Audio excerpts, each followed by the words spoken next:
todos os ouvintes, a todos que estão acompanhando aqui hoje no IFIX, no Instituto de Filosofia e Ciências Sociais da Universidade Federal do Rio de Janeiro, neste Largo do São Francisco, um dos centros mais importantes da vida carioca.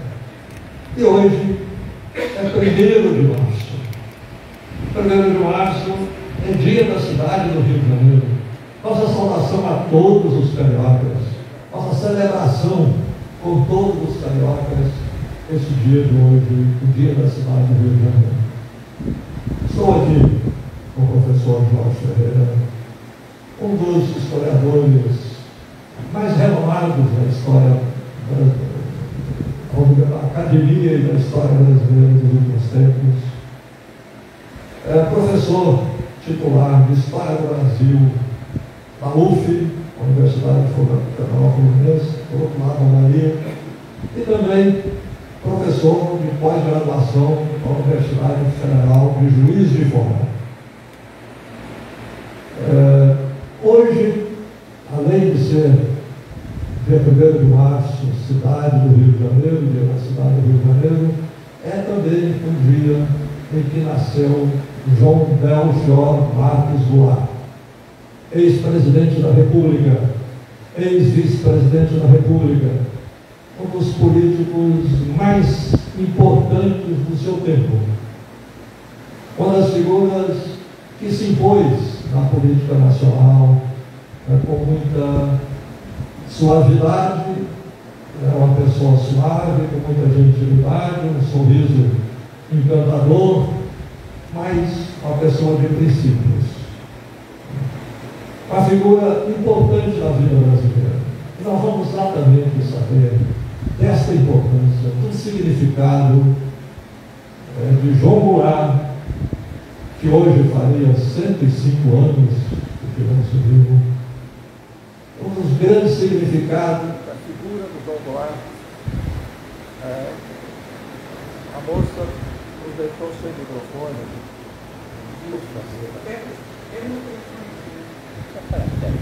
Mas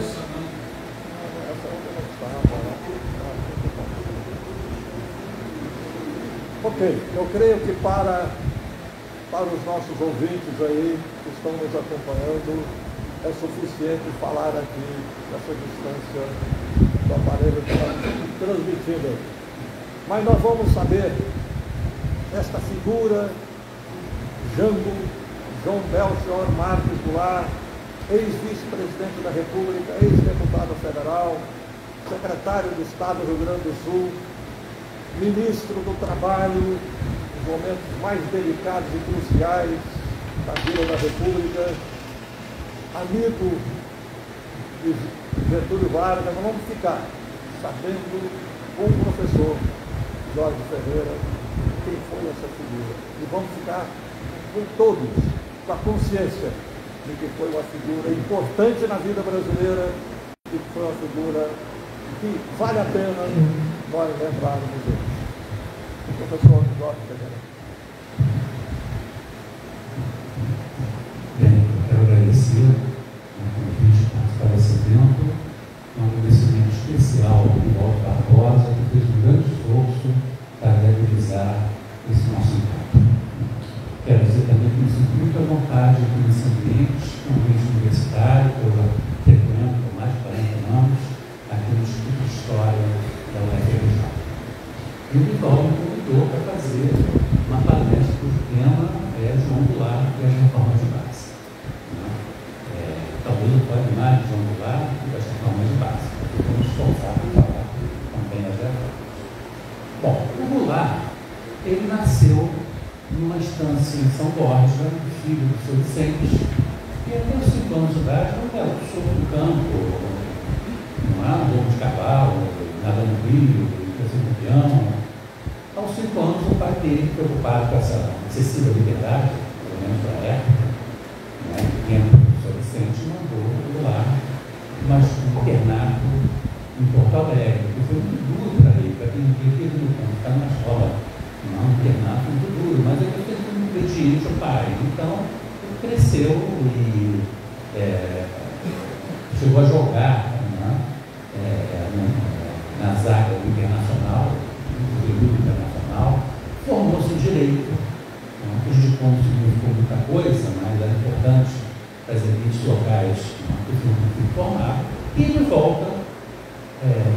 para São Borja e vai fazer aquilo que ele tem vocação, que são os negócios na pecuária.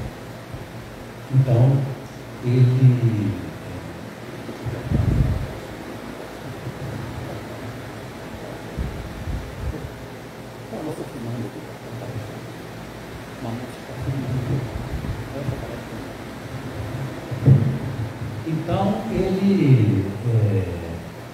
assume os negócios do pai. A administração das fazendas do pai está meio decadente, o pai está muito avançado, ele assume. Ele tinha um negócio de pecuária. Ele fazia era comprar e vender gado, assim, de maneira bastante acelerada, o que os outros estancieiros não faziam. Então ele perdeu a fortuna do pai e passou também a ter sua própria fortuna, porque a mãe dele doou para ir uma estância, a Granja São Vicente. E ele foi morar ali, começou a trabalhar na pecuária, com o seu próprio negócio de gado, e fez ali, nesse período, a sua fortuna. Quer dizer, Goulart já ficou rico ali, não foi posteriormente. Ele, quando entrou na política, já era um homem rico pelo seu próprio trabalho na pecuária. E ele tinha ideias modernas, diante daquela tradicional São Borja. Enquanto os estancieiros estavam comendo charrete, ele comprou um carro. Depois ele comprou um avião, o Sérgio, um monomotor, e ele ia de fazenda em fazenda até Porto Alegre. Ele ia. Os estancieiros ali, vizinhos de São Vicente, achavam tudo aquilo muito estranho. Mas ele não se interessava por política. A vida do Goulart, até os 26 anos de idade, em 1955, era a vida de um jovem empresário rural, rico, que tinha muitos amigos, muito popular, gostava de bares, gostava de bailes, namorava, muito namorador, não se interessava por política. Isso muda em fim de 45, quando Vargas aparece em São Borja. Vargas era presidente da República, foi deposto com o golpe militar em outubro de 1945, e o que ficou acordado com a oposição é que ele iria para o exílio, dentro do país. A oposição não queria Vargas na capital da República, de maneira nenhuma. Então, ele iria no exílio no próprio país de São Borja. Ele ia para São Borja, porque de lá não sairia. E o Vargas foi. Só que uma situação difícil, porque vocês vejam, Vargas ele foi deputado estadual, deputado federal, governador do Rio Grande do Sul, ministro da Fazenda do Washington Luiz, presidente por 15 anos e saiu sem rendimento nenhum. Ele não tinha rendimentos. Não havia essa coisa de pensão, aposentadoria para político, não havia nada disso. E ele também não tinha propriedades, porque ele tinha o patrimônio dele, em 45, era um apartamento em Copacabana, mas herdado do sogro. Ali quem morava era a Dona Narci Vargas, que ficou ali. Tinha um sítio em Petrópolis, que aí ele comprou com o dinheiro dele. E uma fazenda herdada do pai, em Santos Reis, em São Borja, mas uma fazenda para dividir para 5. Vargas e seus 4 irmãos. É uma única fazenda. Então Vargas não tem onde morar em São Borja. Ele vai morar na casa do irmão, na sede da fazenda. Na sede da fazenda moravam os Pártagos com a família. Quer dizer, assim, em termos formais, a casa era também de Vargas, mas o lar era de Pártagos. E daqui a pouco está a cunhada reclamando de que o chão foi encerado e tinha cinza de charuto. Então, o homem que tinha aquela história era desagradável. Então, ele combinou o seguinte: vamos partilhar a fazenda. E a parte que ele queria era onde havia um riacho que tinha uma casa. Quer dizer, ele queria aquela parte ali que já tinha uma casa. Então, foi partilhado e aí surge a fazenda do Tudo, que ele vai morar, uma casa, enfim, geladeira querosene, luz a lampião. E eram as piores terras, havia lagadiço. E ele tinha que ter um rendimento, ele não tinha rendimento nenhum. Então ele vai a São Borja procurar o velho amigo, o seu Vicente, para ajudar ele. O seu Vicente já havia falecido. E quem vai ajudar ele é o filho do seu Vicente, o João Goulart. É assim que ele se conhece. Então o Goulart ajuda muito ele, vai drenar aquelas terras tamaladiças, indica qual é melhor, o que plantar, qual é o melhor tipo de cultivo, que tipo de gado criar. Quer dizer, ele auxilia Vargas nisso. E é a única pessoa que vai visitar Vargas. Ninguém visitava mais. Ele não era mais o presidente da República poderoso, o homem da caneta, ninguém visitava, ele ficava abandonado. A única pessoa que visitava Vargas diariamente era João Goulart. Todo dia pegava o avião dele, descia na Fazenda do Clube e passava as tardes conversando com Vargas, tomando charutos. E aí surge, né, uma forte amizade entre eles. Eu diria que era mais que amizade. Vargas começa a olhar para Vargas, para o Goulart, como história com filho. Até porque Vargas tinha perdido um filho adulto, Getulino. E Goulart, que nunca se interessou por política, começou então a se interessar por política. Vargas tomou o braço direito. Goulart tomou o braço direito de Vargas. Para vocês terem uma ideia, aquela carta conhecida como Ele Disse, que é como Vargas indicou o Volta Dutra, quem levou a carta de São Borja ao Rio de Janeiro foi João Goulart. Então Vargas já olha para Goulart preparando o terreno, para entrar na política, incentiva ele a concorrer ao cargo de deputado estadual nas eleições de 46. Ele concorre com a deputado estadual na Assembleia Legislativa do Rio Grande do Sul. Ele conhece um outro jovem deputado, que acabou de ser eleito também, Leonel Brizola. Ficam muito amigos. Brizola passa a frequentar o meio familiar de Goulart, e ele, o Brizola e a dona Neuza, que era uma das irmãs do Goulart, eles se namoram, inclusive depois casam. Então, eles eram amigos e tornam-se cunhados. O Vargas foi padrinho de casamento do Brizola com a Neuza. Vem a campanha eleitoral de 50, Vargas se candidata à presidência da República, e aquele que está à frente da campanha é Goulart. Ninguém chega com Vargas no passado por Goulart. É Goulart que vai no Rio de Janeiro conversar com políticos, conversar com militares. Vargas ganha a eleição, vai ser presidente, e Goulart concorre ao cargo de deputado federal, e é eleito. O Brizola continua como deputado estadual no Rio Grande do Sul. Cria-se aí um jogo muito interessante do lado do Brizola, enquanto o Brizola é um nome regional, é forte no Rio Grande do Sul. O Goulart, ele também é um nome forte no Rio Grande do Sul, mas ele começa a montar uma carreira a nível nacional. Ele é de 50, mas ele assume depois pede licença, porque o governador Ernesto Ornelis, do Rio Grande do Sul, convida o Goulart a ser secretário de Interior e Justiça do Rio Grande do Sul. O Goulart assume esse cargo até 52, quando ele retorna ao Rio de Janeiro, para reassumir o cargo de deputado federal. E o PTB, nesse momento, a gente está aqui em 1952, não é um PTB no final dos anos 50. O PTB em 52 era um saco de gatos, tinha de tudo. Empresário, latifundiário, sindicalista, não tinha organização nacional, não tinha um projeto político ideológico. Mas o que o PTB aqui defendia em 52 era a garantia das leis sociais promulgadas nos anos 50. Não perder aqui, e que não fosse alterado.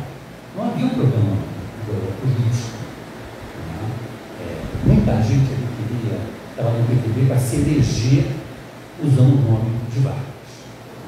E aí Vargas fez isso, Ele, a idade já avançada, o que ele faz? Ele, muito discretamente, sem ninguém perceber, ele vai indicar para o microfone. Falo mais alto, talvez?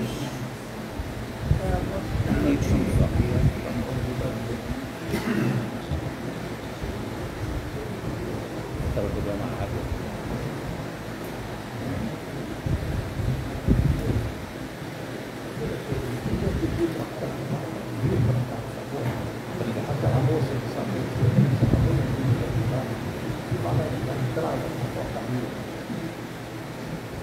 Então, muita gente que se eleger no nome de Vargas. Então, Vargas, ele indica Goulart para assumir a presidência do PTB em 1952. Dentro do PTB, ninguém levou muito a sério a primeira vez. Porque o Goulart, no Rio de Janeiro, como deputado federal, ele é o que nós diríamos na linguagem da época, um playboy. Ele vivia nas casas da noite, boates, sempre acompanhado de vedete, era o que nós, na linguagem da época, nós dizemos hoje, o playboy. Então, o PTB, ninguém levou a sério a presidência dele. Achavam que ele ia entrar, ia sair, não é? Estavam enganados. Vargas está preparando um terreno, sabia muito bem o que estava fazendo.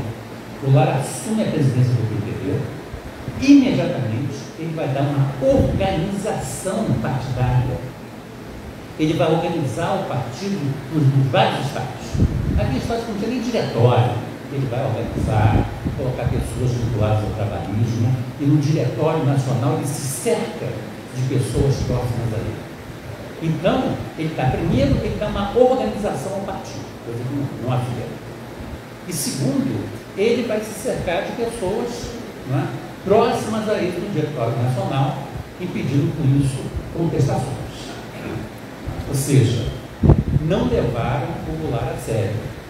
Deveriam ter levado, sobretudo porque levaram a indicação que Vargas fez. Quando a gente chega em 53, o Vargas vive uma situação muito difícil, porque durante todo o governo Dutra, o salário mínimo ele não foi reajustado. Então, a inflação tinha corroído em muito o salário dos trabalhadores e começa a tocar greve em todo que é lugar. Muitas greves, e evidentemente que a oposição vai se aproveitar disso para criticar Vargas. Então, Vargas faz uma reforma ministerial. Ele chama Oswaldo Aranha do Ministério da Fazenda e João Goulart do Ministério do Trabalho. É o grande momento de João Goulart. Porque até então, Goulart era presidente do PTB, mas era um nome regional ainda. Era um nome conhecido no Rio Grande do Sul. Não tinha uma projeção nacional. E ele vai ver. Nessa época, hoje o Ministério do Trabalho é mais um ministério quase que burocrático. Né? Nessa época, era um ministério político e muito poderoso. Era um ministério de trabalho, indústria e comércio. Além disso, a Previdência Social estava no Ministério do Trabalho. Financiamento da casa própria, da casa popular, estava no Ministério do Trabalho. Ou seja, era um ministério poderoso. E até então, os ministros eram muito mais da indústria e do comércio. Não davam muito tempo para o trabalho. O Goulart assume o ministério sendo ministro do Trabalho. E a primeira coisa que ele faz, então a atitude do Ministério do Trabalho ficou impactante para a época. Até então é o seguinte, há uma greve. O que os governadores do Estado fazem? Bota a polícia militar para bater nos trabalhadores, nos grevistas. O Goulart inverte isso. Ele fala o seguinte, tem uma greve, vamos sentar à mesa. Botar empresários e sindicalistas. Vão chegar num acordo. Enquanto não chegasse o acordo, não saia da mesa. Teve momentos que as pessoas faziam um acordo que não aguentavam mais ficar na mesa. Já entrava às 2 da manhã, 3 da manhã, não suportava mais. Aí tá, vamos fazer um acordo então. Isso, ele mudou, ele alterou as relações do Estado com o movimento sindical. Quer dizer, o Estado não é aquele que está longe, distante do movimento sindical, é aquele que reconhece as demandas do movimento sindical. Faltou o som, agora faltou luz. Mas para continuar, eu acho que essa música. Isso foi impactante para o movimento sindical, porque o movimento sindical passa a ter um ministro do trabalho, e não apenas o ministro da indústria e do comércio. Outra coisa que o Goulart faz é acabar com o odioso atestado ideológico. O atestado ideológico é o seguinte, uma chapa de sindicalistas concorre à presidência do sindicato, a eleição do sindicato, ganha. Mas para tomar posse, o Ministério do Trabalho exigia que os sindicalistas que ganharam fosse o DOPS tirar um atestado dizendo que eles não eram comunistas ou que não eram fichados, era um atestado teológico. É aí que muitos sindicalistas ganharam a eleição não tomaram posse. É uma coisa odiosa, e o Goulart acaba com o atestado teológico. Outra coisa que o Goulart faz, que aí a imprensa conservadora e os empresários pularam os cascos. Foi botar os fiscais do Ministério do Trabalho para ir nas empresas fiscalizar se estavam aplicando as leis trabalhistas. É uma coisa muito simples. E isso foi o fim. Ou seja, fiscal, empresa, Ministério do Trabalho, empresa, isso aí, a imprensa e os empresários, sobretudo, reclamaram muito. Outra coisa que ele faz, o PCB, o Partido Comunista Brasileiro no Brasil nessa época, ele tinha uma linha política muito radical, muito sectária, não queria participar de nada, no movimento fiscal. Goulart, ele aproxima o movimento sindical trabalhista dos sindicalistas comunistas. Os sindicalistas comunistas aprovaram isso, apoiaram isso. Então, formaram-se muitas chapas, com a do cargo de trabalhistas e comunistas, ora os trabalhistas da presidência, ora os comunistas na presidência. Isso fortaleceu o movimento sindical e muitos sindicatos moderados, chamados superiores, foram tomados por essa aliança PTB-PCB. O Goulart também acabou com uma prática era muito comum. Uma chapa trabalhista disputa um sindicato com uma chapa de comunistas. Perde.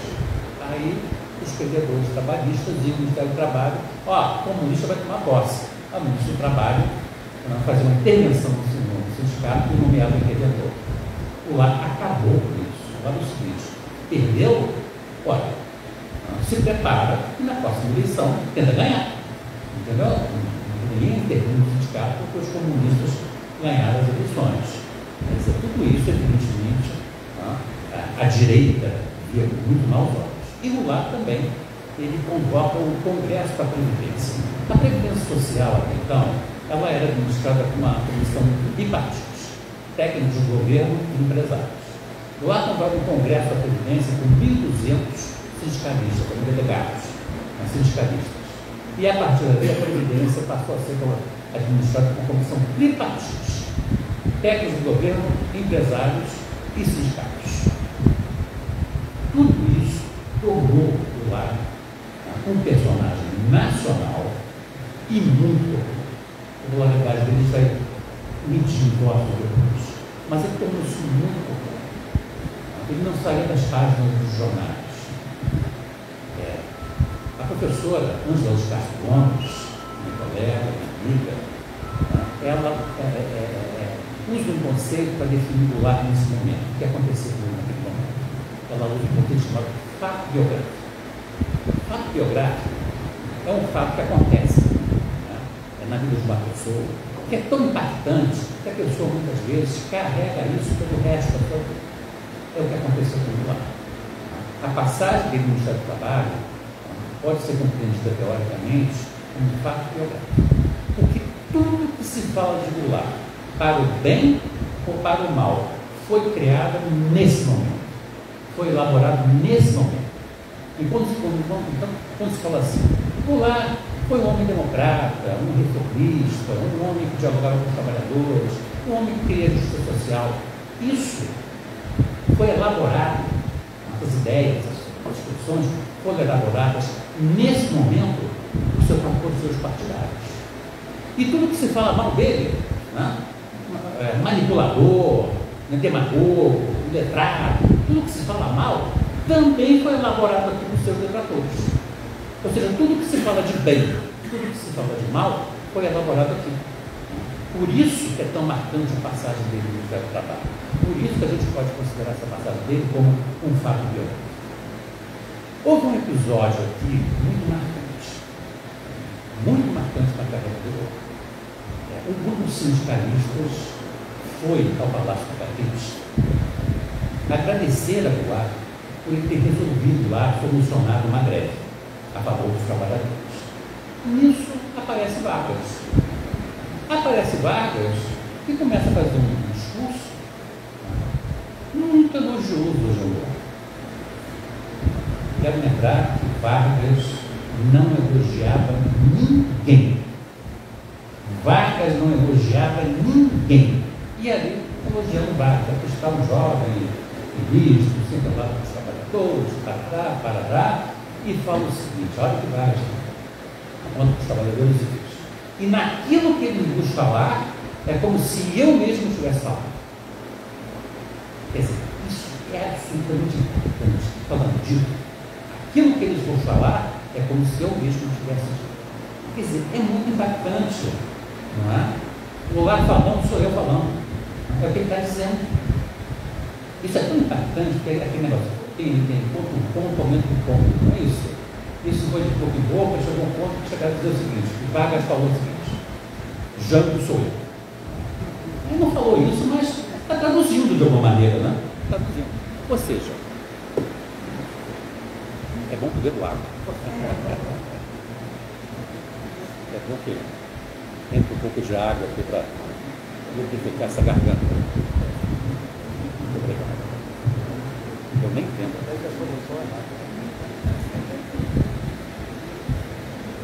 O que aconteceu nesse momento? Vargas era um homem inteligente. E a prova da inteligência de uma pessoa é quando ela sabe que um dia vai morrer. Ser inteligente saber que você é finito, que você morre, né? As pessoas que se acham imortais têm que cuidar com elas. Ou seja, Vargas sabia que um dia ia morrer. E era preciso passar o bastão de trabalho para alguém. Porque se ele não passasse em vida, se ele morresse, ia ser uma brigalhada do bastão para dizer, não, eu sou o herdeiro, não, sou eu que toco o bar. Então o que ele fez? Em vida, passou o bastão do trabalho de para João Goulart. Foi o que ele fez aqui, não é? Nesse momento. Quando se fala Vargas, herdeiro político, Goulart, herdeiro político de Vargas, é isso. Ele herdou o trabalhismo, né, do líder carismático no momento que era Getúlio Vargas, que fez isso, não é? Como se diz, de caso pensado. Não é? Foi absolutamente planejado.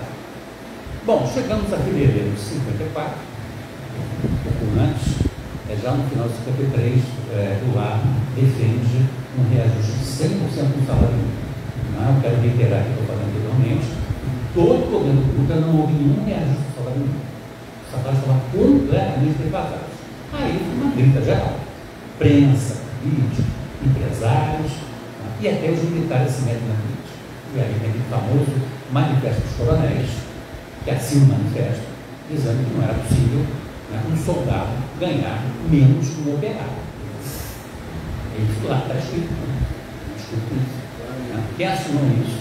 Os coronéis seriam os generais de 64, né, e os generais de 68. Uma crise muito grande que o Vargas está vivendo naquele momento. Então chegou uma crise militar. Então Vargas e Goulart combinaram o seguinte: Vargas iria exonerar Goulart do Ministério do Trabalho, acabando com a crise. Mas, em compensação, em maio, ele, Vargas, iria reajustar o salário mínimo em 5%. Ou seja, o Vargas, o Goulart,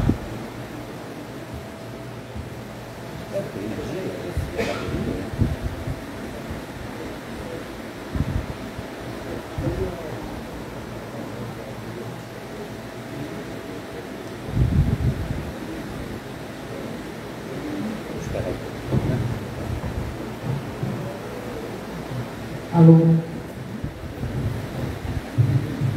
Ou seja, Goulart trocou o cargo do trabalho pelo reajuste do salário mínimo para os trabalhadores. Está falando. Alô?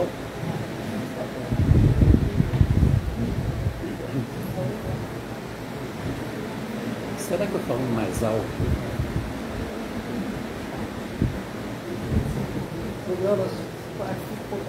Você fala alto, sai no. Problema de falar alto durante muito tempo. Você vai arrasar.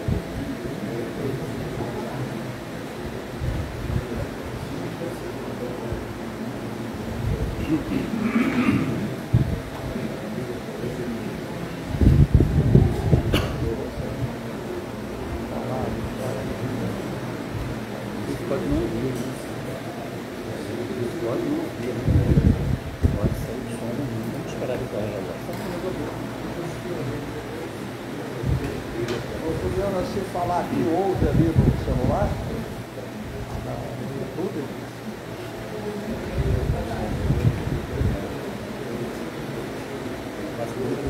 Resolvi agora. Vamos guardar um pouquinho de paciência.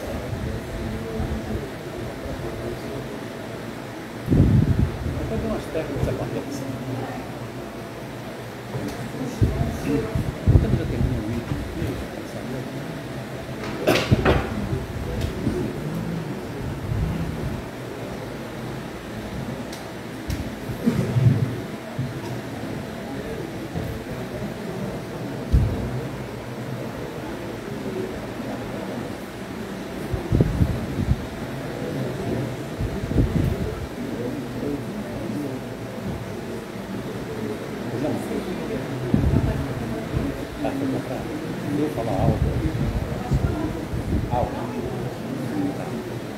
Bem, vou voltar. Eu vou falar, enquanto a Juliana resolve ali o problema do microfone, eu vou falar um pouco mais alto, tá? Até ela resolver esse problema.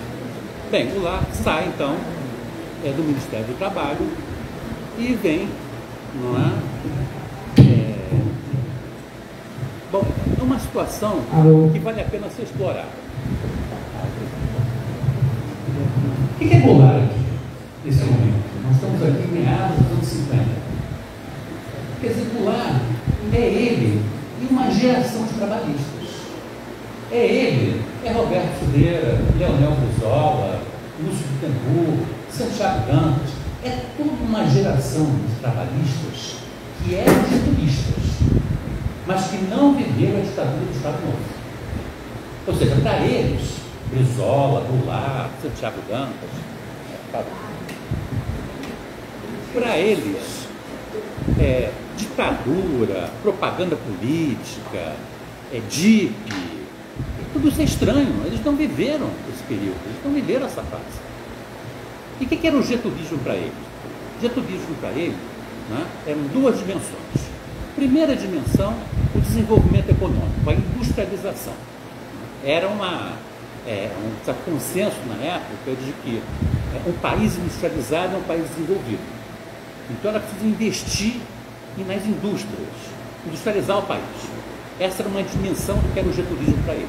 E a outra dimensão do getulismo era a justiça social.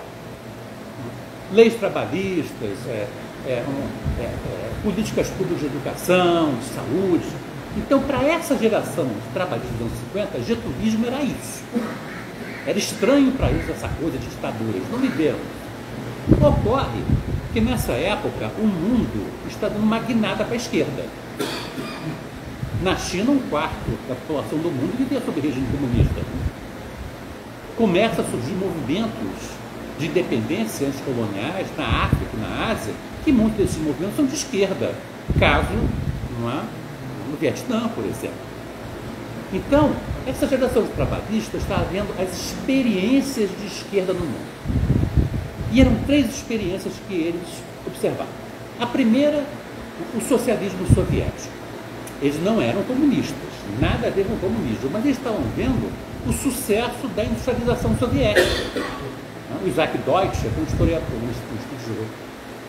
um intelectual, um escritor, ele diz que a União Soviética saiu do arado de madeira para a pilha atômica. Ou seja, a industrialização soviética, aquele modelo, para industrializar foi um sucesso. Ou seja, dirigismo econômico, planejamento econômico, Estado investindo, empresas estatais. Então, aquele modelo, ou essa parte desse modelo, o estatismo, empresas estatais, planejamento, planificação, influenciou a eles. Mas influenciou também a experiência da social-democracia europeia. Que experiência é essa? Em que a social-democracia, os partidos social-democratas, eles são fiadores de um pacto entre empresários e trabalhadores. Os empresários têm o direito lá de ter a propriedade privada. Mas, em compensação, os trabalhadores vão ter um alto padrão de vida, com alto salário, acesso à educação, saúde. E o fiador disso era a social-democracia. E, por fim, a terceira experiência que eles viam eram os movimentos nacionalistas de esquerda na América Latina, que acusavam o imperialismo norte-americano de ser a causa da pobreza na América Latina. Então, da matriz getulista, aquelas duas dimensões que eu falei, industrialização e justiça social, eles agregaram essas 3 experiências de esquerda. E aí, Goulart e esse grupo dá ao PTB um perfil programático, ideológico. A partir daí, o PTB já tinha uma organização nacional, que Goulart levou adiante, ele passa então a ter um programa ideológico mais claro. Torna-se um partido de esquerda, um partido estatista, nacionalista, desenvolvimentista, que procura a justiça social. E é nesse momento, que Goulart e esse grupo e outras esquerdas formulam as chamadas reformas de base. As reformas de base saem daí. daí. Sobretudo num discurso que o Vargas Goulart fez em março de 58. Eles partiram do seguinte princípio, né? O Brasil praticamente é um país industrializado em 58. As indústrias, né, praticamente estão industrializadas. É preciso dar um salto qualitativo àquilo. Não basta industrializar. É preciso reformas mais profundas, reformas que transformem o país. É aí que surge o ideário das reformas de base.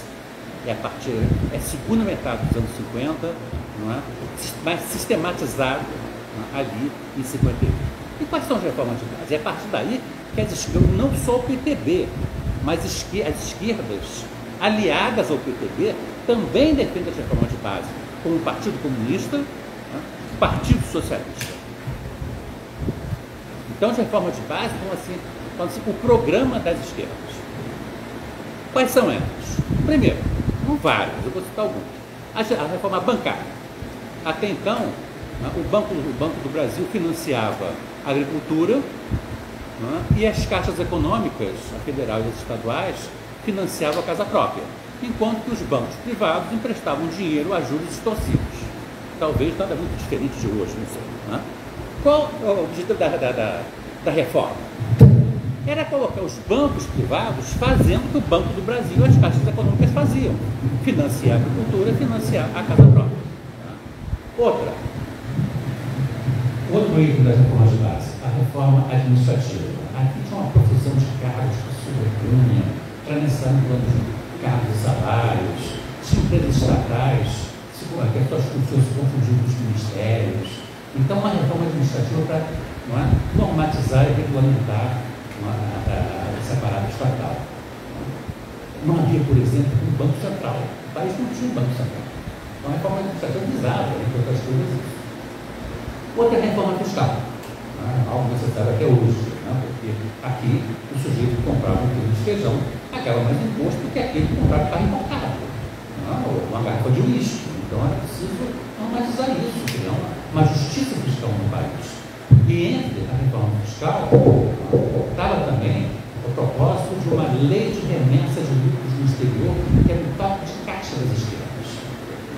As esquerdas diziam: qual a causa da pobreza da América Latina e do Brasil? São as remessas que as empresas multinacionais enviam no exterior. Aquele livro, As Vias Abertas da América Latina, do Eduardo Galeano, não foi isso, As vias abertas, o sangue, o alimento, o sangue está escoando, porque é a riqueza que sai transformada para fora. Então, uma lei de remessas de lucros fazia parte das reformas de base. Outra reforma educacional, que é uma rede pública de escolas, valorizar o magistério, uma campanha para erradicar o analfabetismo e também uma reforma universitária, que era algo extremamente necessário, que acabou fazendo foi a ditadura, porque a única universidade que tinha pesquisa no país era a USP, a Universidade de São Paulo, que tinha mestrado e doutorado.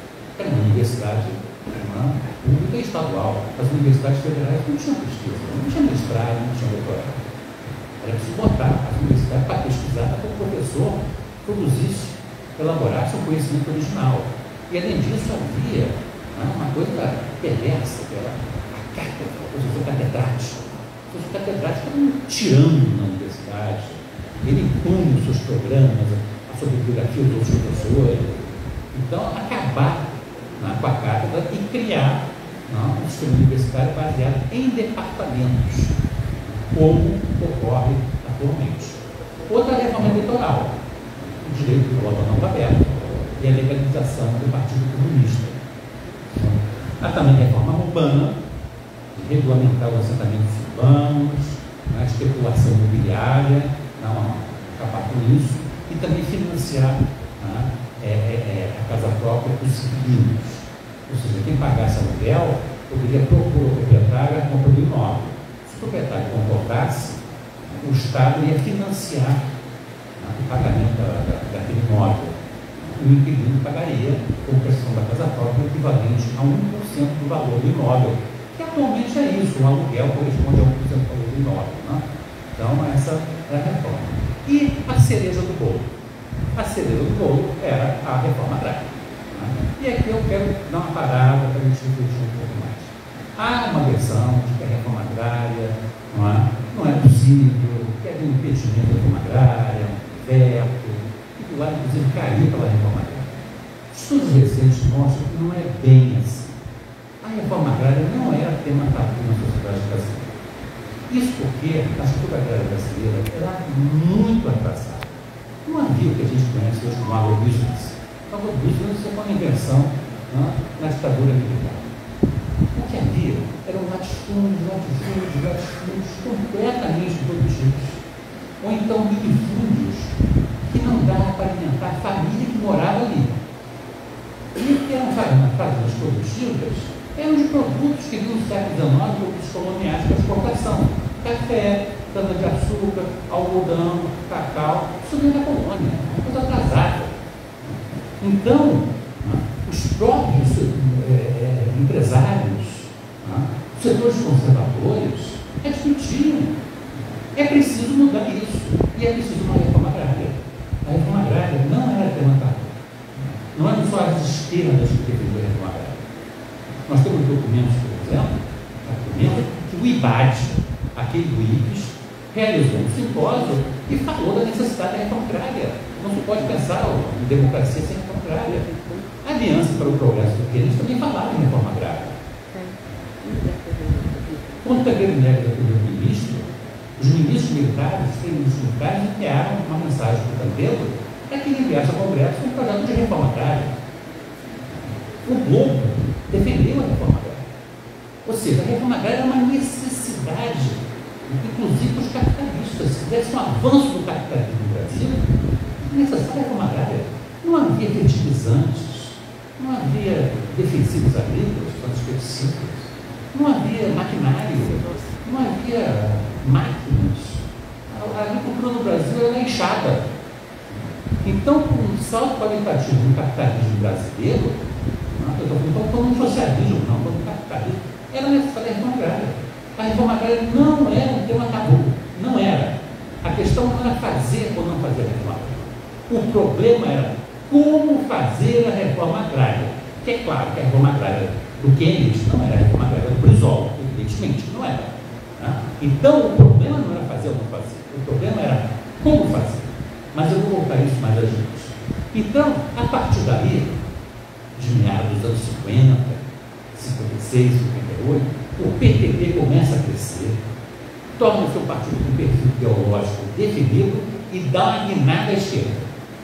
Então, a gente pode dizer que o PTB torna-se um partido de bandeiras de esquerda de meados para a segunda metade dos anos 50, com João Goulart à frente e todos aqueles que estavam daquela geração de trabalhistas dos anos 50. Bem, vem a crise de agosto de 54. O Vargas e o Goulart acharam melhor que o Goulart ficasse afastado daquela crise para não complicar ainda mais. O Goulart estava no Rio de Janeiro e de madrugada ele recebe, dia 24, recebe o telefone de Vargas. Ele vai falar sua cabeça. A Vargas conversa com o Goulart após a reunião ministerial que os ministros militares praticamente repuseram ele da crise. O Vargas entrega um envelope agora. Lá você vai para Buenos Aires agora. Se houver algum problema, você publica essa carta nos jornais de Buenos Aires. Ou seja, não é uma cópia da carta de testamento. Vargas planejou o revide. O revide era um suicídio, mas para essa estratégia dar certo, era fundamental que a carta de testamento viesse a público. E Vargas tinha medo que a carta de testamento viesse a público. Então, que ele surpiasse. Então, ele deu para o Goulart para Buenos Aires. O Goulart vai para o hotel, ele não consegue um avião, adormece e acorda às 7 da manhã do telefonema. Vargas havia se suicidado. Aquilo para ele foi um choque, foi algo dramático lá. Ele foi a única pessoa que não era da família que embarcou no avião da Cruzeiro do Sul para São Borja, levando um pouco de Vargas. Ele fez um discurso dramático no cemitério de São Borja, foi para casa. Ele chorou muito lá das irmãs. E é aí que ele lembra daquele envelope. Ele lembrou do envelope ali. Ele tira o envelope e abre a carta do testamento. Ele chora ainda mais. Ele chorou muito. Ele já tinha perdido o pai, pelo São Vicente, ele perdeu o amor. E ele foi tão desgostoso que tomou a decisão de sair da política. Não queria mais ir. Ele dizia: eu sou um homem rico, não preciso disso. Eu estou aqui pelo Getúlio, o que fizeram com a coisa abominável. O PTB insiste, não é? Porque precisava dele, e aí ele concorre ao Senado pelo Rio Grande do Sul, e perde a eleição. Ele perdeu a eleição porque o companheiro de chapa dele, não me foge o nome, ele era protestante. Essa foi a grande história do poder político, né? Batista, presbiteriano, não exatamente.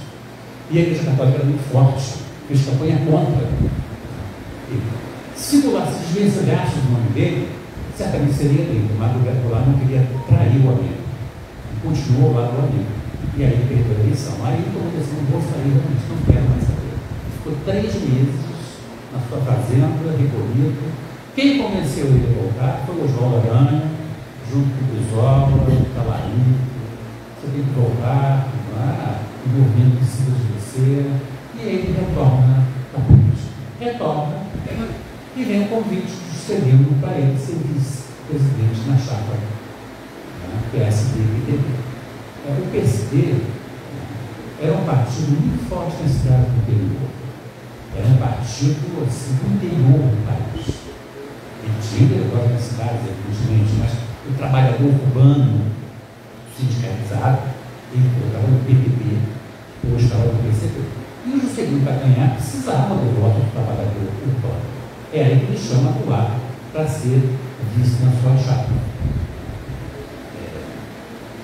Bom, aí uma série de problemas, tem a tal da carta grande, lá você parece uma carta que foi escrita por um deputado peronista, e que nessa carta armas estavam entrando pela fronteira para Goulart criar brigadas operárias, uma confusão, depois se descobre que a carta era falsa, uma confusão, depois uma tentativa de golpe, o Juscelino não tomar a nossa presidência, aí o general Lott entra com seus tanques e garante a legalidade. O fato é que o Juscelino assume, mas há uma questão aí, que é interessante. Veja, o Juscelino, ele foi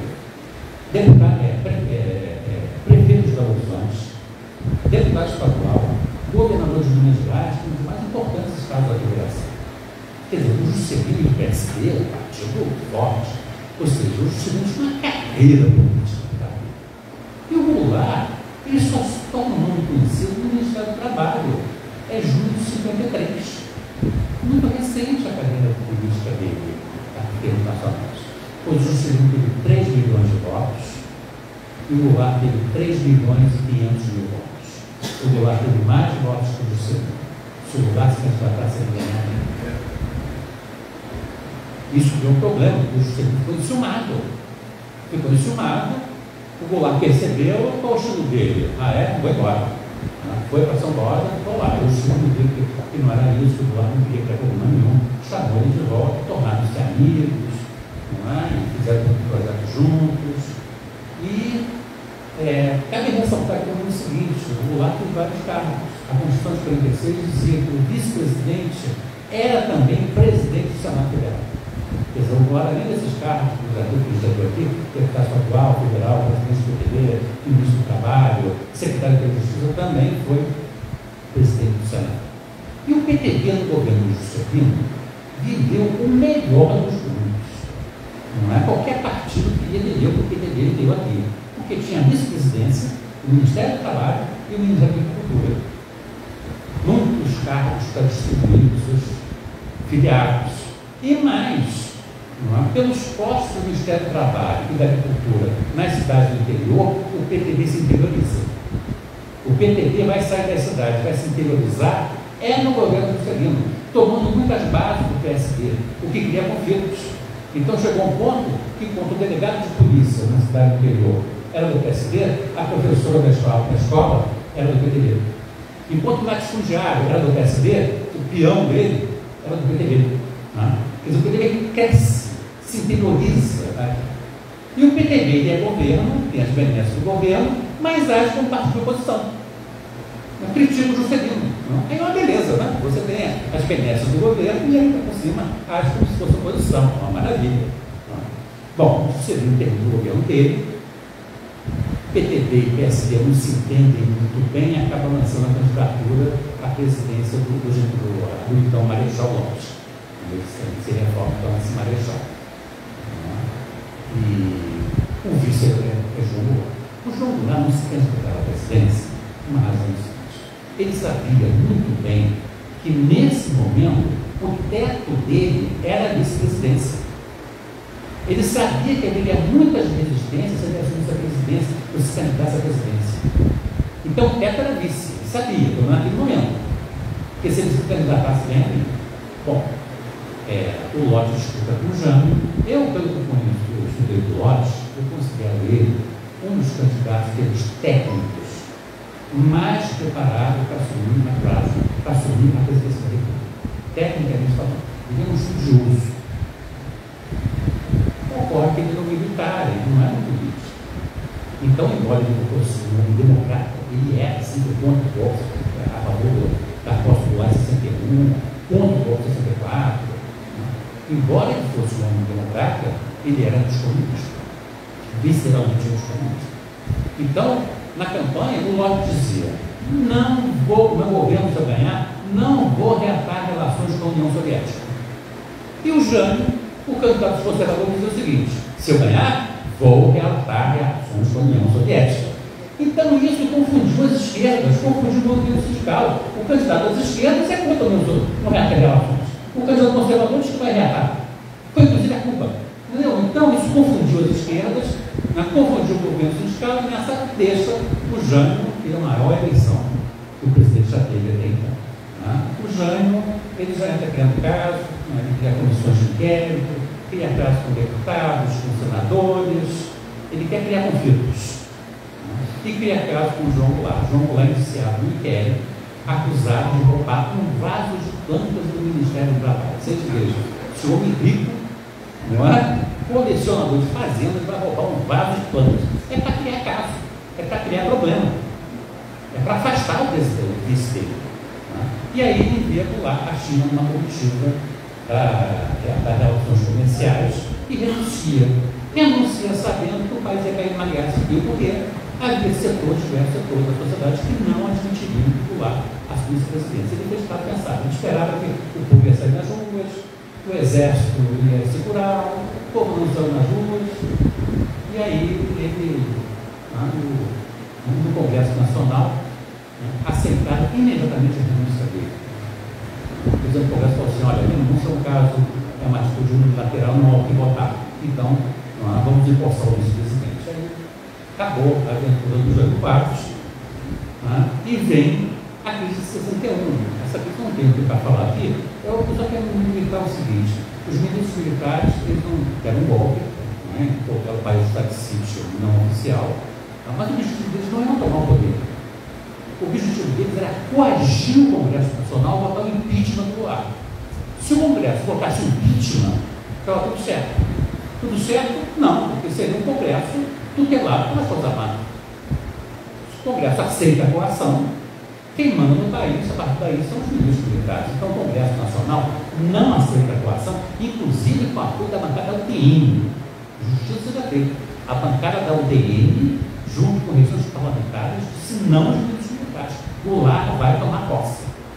Então, nesse choque entre o Congresso Nacional e os ministros militares, quem desatou o nó a favor do Congresso foi o Brizola, quando puxa a campanha da legalidade. E a campanha da legalidade é um momento, não apenas do Rio Grande do Sul, mas que o país se levanta em defesa da democracia e da legalidade, da Constituição. Trabalhadores fizeram greves, camponeses fecharam estradas no Nordeste, a UNE declarou greve, a OAB, a ABI se manifestaram pela legalidade, a imprensa se manifestou pela legalidade, a não ser o Estado de São Paulo que doou a imprensa, mas a imprensa se manifestou pela posse popular. Foi censurada, os jornais foram censurados pelos ministros militares, mas a imprensa foi. As Forças Armadas se dividiram. Então, a campanha da legalidade é um momento assim, importante para a gente ver como a sociedade brasileira valorizava a democracia. Então, quando se fala, Goulart nasceu sob o signo do golpe. Não, o governo Goulart nasceu sob grandes lutas democráticas. Não é nem a questão do meio copo cheio nem copo vazio, não. Não. É um país que se levanta em defesa da legalidade. O governo surge no meio de lutas democráticas. Muito bem. O Lula assume um grande apoio político. Não, na verdade, ele já assume o imprensa hostil, ele foi um grande apoio. E aqui uma questão que a gente deve repensar isso com calma. O governo Lula. E vocês notem bem, o governo surge um governo parlamentarista. Lula é chefe de Estado, mas o chefe do governo é o Tancredo Neves. É o PSD que está governando o país por 16 meses. Então não se pode dizer que nesse período há um movimento comunista contra Lula, dizer que Tancredo Neves é comunista, dizer que o PSD é um perigo comunista, não tem sentido, não é sentido isso. Não tem sentido. O governo é um governo parlamentarista de Tancredo Neves, depois de outros dois, Hermes Lima, o da Rocha, mas é um governo parlamentarista, são 16 meses. Goulart assume em janeiro de 63, é um período curto, ele cai em março do ano seguinte, são 15 meses de governo Goulart, 15 meses apenas. Então, quando fala governo Goulart, se distingue a fase parlamentarista da fase presidencialista. E é preciso também analisar com calma esses 15 meses de governo. Bom, qual é o estilo do governo? Qual a grande qualidade dele? A grande qualidade dele é fazer política sentado à mesa, negociando, na boa negociação. Não é o tomar lá da cá, dando que recebe, não é nada disso. É o seguinte, há um projeto, eu quero isso, o rival chega no ponto, você sai do outro, não é? E assim vai pactuando compromissos, criam-se, a negociação leva a pactos, leva a compromissos, mas compromisso que faz avançar e não que regula. Não é? Nós temos que ceder cada um do lado, porque senão a gente não aprova o que a gente quer. A gente avança, mas adiante a gente volta a conversar. Então, esse é o estímulo à conversa, à negociação, a formulação de pactos, de compromissos. Só que ele assume numa época de radicalização política, em que a conversa não funciona muito bem. Não é? Pacto, compromisso, muitas vezes não consegue ir adiante. Quer dizer, o estilo dele é no estilo mais dos anos 50, não numa época de radicalização. E aí há dois momentos fundamentais do governo Goulart que é preciso analisar. Goulart assume com as contas públicas completamente descontroladas, com a inflação ascendendo, ele assume com a inflação de 50%, apontando para 100%. Desce na balança de pagamentos. Ele assume que o país não tinha dinheiro para pagar a parcela da dívida externa. Ele assume um país falido. O Amir Labak, que é um estudioso da legalidade, um jornalista, ele tem uma imagem muito boa. Ele fala assim, que o Juscelino passou uma batata quente para a mão do Jânio, e o Jânio passou uma batata escorricada para a mão do Jânio. E é isso mesmo. O país está completamente falido. Então é aí que vem o plano de governo de Goulart, que é o plano trienal, que os economistas consideram que é o melhor plano de estabilização econômica que o país já teve.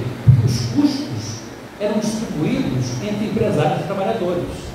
Não eram os custos jogados apenas nas costas dos trabalhadores.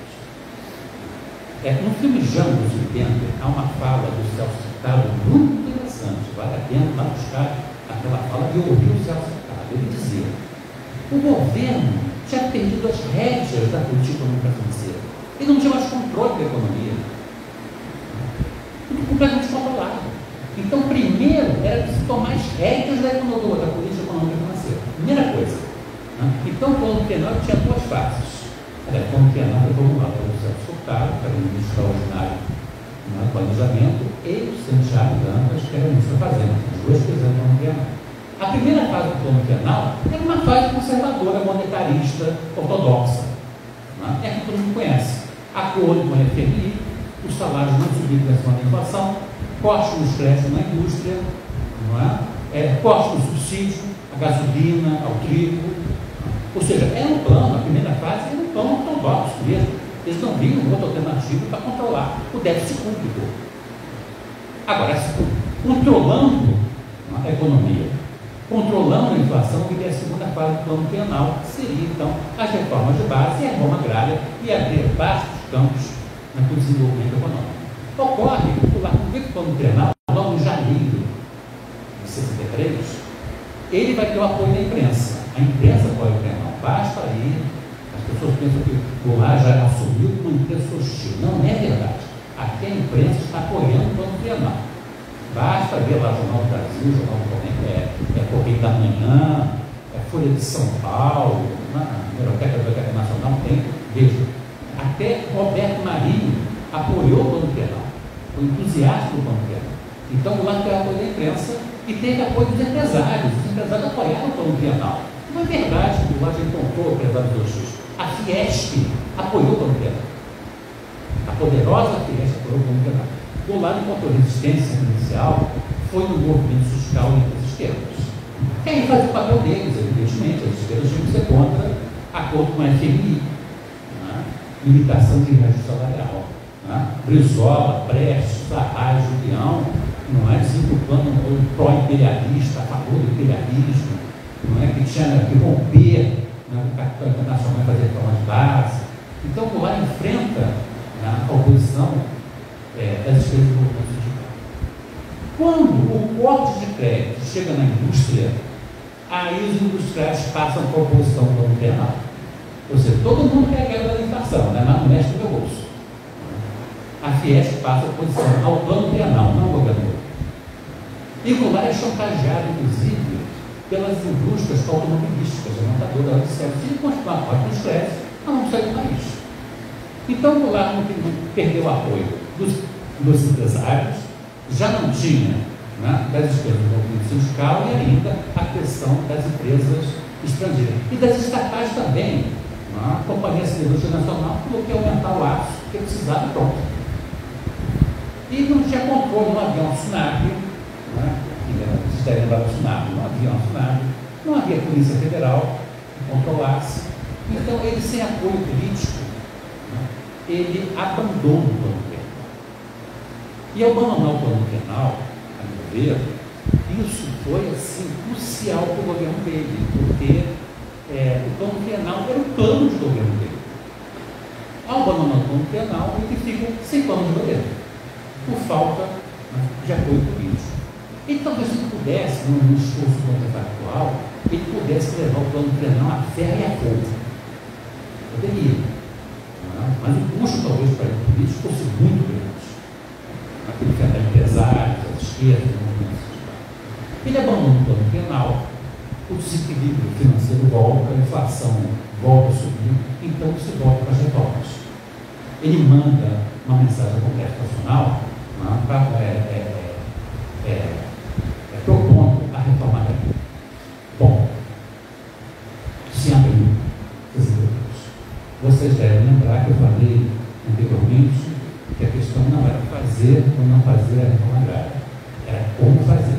E qual o problema? O problema é o artigo 141 da Constituição, o inciso do artigo 141. Esse inciso diz o seguinte: terras expropriadas para a reforma agrária, o proprietário deverá receber o justo valor de maneira prévia e em espécie.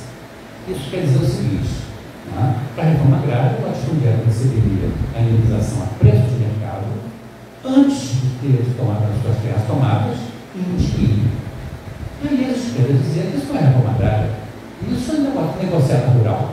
Isso interessa o latifundiário. Você vai pagar à vista em dinheiro, preço de mercado, ele quer. Qual o problema? Então, as esquerdas pegavam, não é, a supressão desse inciso do artigo 141. Ou seja, reforma agrária é justiça social, não tem que ter indenização nenhuma. Aí os conservadores não concordavam. Alguma indenização tem que ter. É isso que diz, é como fazer. E aí, Goulart manda um projeto para o Congresso que foi o estilo dele. É um projeto assim, início de conversa. Está aqui para a gente começar a conversar. E começar com o PSD. Qual o projeto de reforma agrária do governo? A reforma agrária será feita em terras improdutivas. Será paga, a indenização será paga em títulos da dívida pública, com um reajuste anual de 10%. Ó, a inflação está apontando para 90%, 100%. Um reajuste anual de 10% significava que em 2 anos não vai ter mais nada. Pode haver indenização nenhuma. Ou seja, o Goulart sabia que o PSD ia pedir um reajuste maior. Mas era para vamos conversar. Ele pediu por baixo 10% de reajuste para começar a negociar. Só que quando o projeto chega no Congresso, a liderança do PTB muda o projeto. Muda. A liderança do PTB diz o seguinte: a reforma agrária será feita em terras improdutivas e produtivas. Aí já entregou. E mais, a reforma não é só agrária, é urbana também. Quer dizer, isso, a liderança do PTB fez isso, para logo encrencar com o PSD. O PSD não vai aceitar isso. A UDN apresenta o seu projeto de reforma agrária. Vejam, a UDN tinha um projeto de reforma agrária. Para ver como não era, a questão não era fazer ou não fazer, era como fazer. O projeto da UDN era até que era razoável. Reforma agrária em terras improdutivas. E a indenização será aquilo que foi declarado no imposto territorial que o latifundiário declarou. Todo mundo sabe que o latifundiário declarou um valor baixíssimo para pagar esse imposto. Quer dizer, um projeto razoável, mas o PTB e o PSD não quiseram nem saber. Não iam dar a UDN a glória de ter realizado a reforma agrária no Brasil, né? Não era saber. É aí que o PSD diz: não, isso não aceitamos. Então o PSD apresenta o seu projeto, que era o projeto da base do Goulart, ou seja, a reforma agrária nas terras improdutivas, com indenização por títulos da dívida pública, com reajuste anual de 40% e 50%. Pediu um pouco mais. Aí era o caso de sentar à mesa e negociar. Não, vamos chegar a 30%. Você quer? Mas o PTB não quis a negociação. O PTB quis que o seu projeto fosse a plenária. Foi derrotado. E o PTB sabia que ia ser derrotado. O propósito era esse: mostrar para a sociedade que o PSD não vai reacionário, de direito, que o Congresso não ia aprovar nada, etc. Isso prejudicou muito o Goulart, porque o presidente só pode mandar um projeto de emenda constitucional uma vez por ano, numa legislatura, não pode mandar novamente. Então ele ficou de mão amarrada na questão da reforma agrária, sendo aprovada pelo Congresso Nacional. Eu quero dizer para vocês que, quando havia boa negociação, o Congresso Nacional aprovava. Aí eu vou falar de umas redações de Goulart que foram aprovadas no Congresso Nacional. Ele enviou o projeto e foi aprovado. A Lei de Diretrizes e Bases da Educação, reservando 12,45% do orçamento da União, Estados e Municípios para a educação. O Goulart mandou esse projeto, houve uma boa negociação, o Congresso Nacional aprovou. Outro projeto que o Goulart enviou ao Congresso Nacional e foi aprovado foi o Estatuto do Trabalhador Rural, levando as leis trabalhistas da cidade ao campo. Os trabalhadores rurais têm os mesmos direitos trabalhistas que os trabalhadores da cidade. Foi aprovado no Congresso Nacional, porque houve boa negociação. 13º salário, Goulart manda o projeto ao Congresso, foi aprovado. A lei de remessas de lucros para o exterior, uma lei puríssima, que eu não tenho tempo para falar, a gente pode voltar a falar mais adiante, regulamentando a remessa de lucros das empresas estrangeiras para o exterior. O Goulart mandou o projeto do Congresso, foi aprovado no Congresso Nacional. Tudo isso foi aprovado no Congresso Nacional. Coisas que estão assim, a estatura logo reavogou o trabalhador rural, acabou com as leis sociais no campo.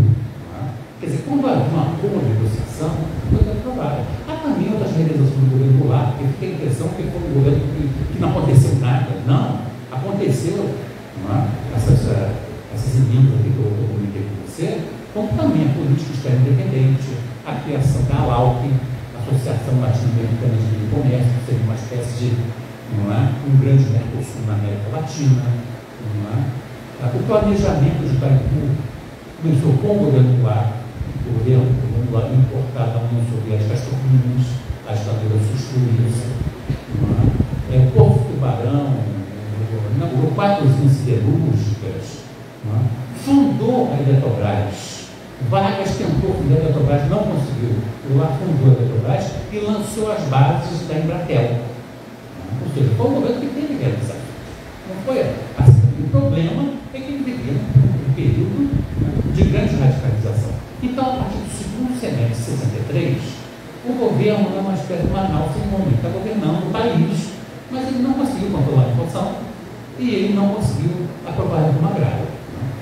Essa ideia que se tem do governo Goulart como governo de crise, isso veio no finalzinho de 63. É ali que a imprensa passa para a oposição começa a crescer, e o discurso comunista no final de 63 e de 64 começa a fazer efeito. Até então, até fim de 63, aí eu cito um colega meu, o professor Rodrigo Pato Samota, da Federal de Minas Gerais, que diz com toda a razão, até fim de 63, os movimentos anticomunistas estavam à margem do processo político.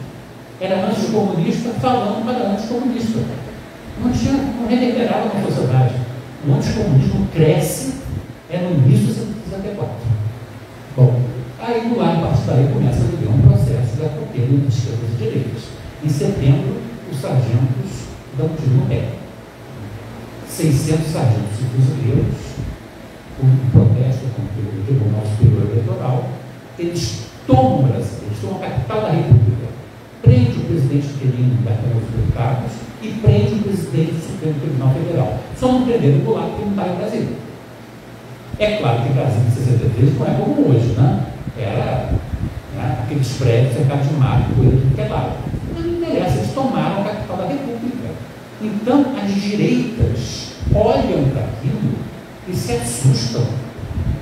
Se 600 sargentos fuzileiros tomam a capital da República, o que não faria a ala janguista do Exército, com seus generais, seus coronéis, seus capitães, fuzileiros navais que estavam com o governo, sargentos da aeronáutica, o que não faria essa ala janguista das Forças Armadas? Isso, assim, sargentos deram um tiro no pé, do próprio pé e no pé do próprio lado. E logo depois, em outubro, veio Lacerda e cria uma outra crise. Ele ofende João Goulart, ofende as Forças Armadas e diz que os Estados Unidos tinham que intervir no processo político brasileiro. Aí os três ministros militares pedem a Goulart, como é claro, o estado de sítio para prender Lacerda. Não atendemos, nós estamos há 6 meses do golpe militar, em 1963, e os ministros militares querendo defender a honra do presidente da República e prender Lacerda. Nessa época, na América Latina, aconteceu o seguinte: quando o presidente queria o estado de sítio, ele cercava o Congresso com tanques, tropas militares e pedia para o estado de sítio. Não era o estilo do Goulart. O Goulart não tinha estilo para ser ditador. O que ele faz são normas constitucionais, ele pede o estado de sítio. E aí as direitas percebem que aquele homem era muito perigoso, porque ele tinha dos ministros militares que um estado de sítio para prender o líder da extrema-direita, que era Lacerda. A direita percebe que o Goulart é um perigo. Então se manifestam contra. E as esquerdas se unem às direitas no Congresso. As esquerdas começaram a desconfiar de João Goulart. Achavam que ele ia dar um golpe igual Vargas em 37. Achavam que ele ia prender Lacerda, mas ia prender também Miguel Arraes e Luiz Carlos Prestes. Então direitas se unem às esquerdas e dizem, não vamos aprovar. Aí o Goulart não ia aprovar, retira o pedido. Quando retira o pedido, ele fica completamente desarmado. As direitas estavam em festa, o Lacerda continua insultando ele, Ademar de Barros continua insultando. Então ele chega no final de 63 e 64, ele percebe que não conseguiu controlar a situação, não conseguiu aprovar a reforma agrária, as partes não querem dialogar, então ele tomou a decisão. Duas. Primeiro, o decreto da SUPRA, que é um órgão do governo, Superintendência de Política para a Reforma Agrária. O decreto da SUPRA é o seguinte: 10 quilômetros, ele podia fazer isso com o decreto legislativo, ele pediu a autorização do Congresso Nacional. 10% de cada lado das ferrovias e das rodovias estaduais, federais, e ao lado dos açudes construídos em latifúndios, seriam expropriados para fins de reforma agrária, alegando que o investimento do governo federal valorizou terras privadas. E ele tinha razão. Ele tinha razão. O Juscelino, que eram aquelas terras que estavam ali ao lado da Estrada Belém, Brasília, antes da construção da estrada. O que valia aquelas terras? Elas não valiam nada. porque não tinha como chegar lá só de helicóptero. Então, o Juscelino, quando entra, vaza a informação que ele iria construir ali em Brasília. E aí vários parlamentares do PSD compraram terras ali.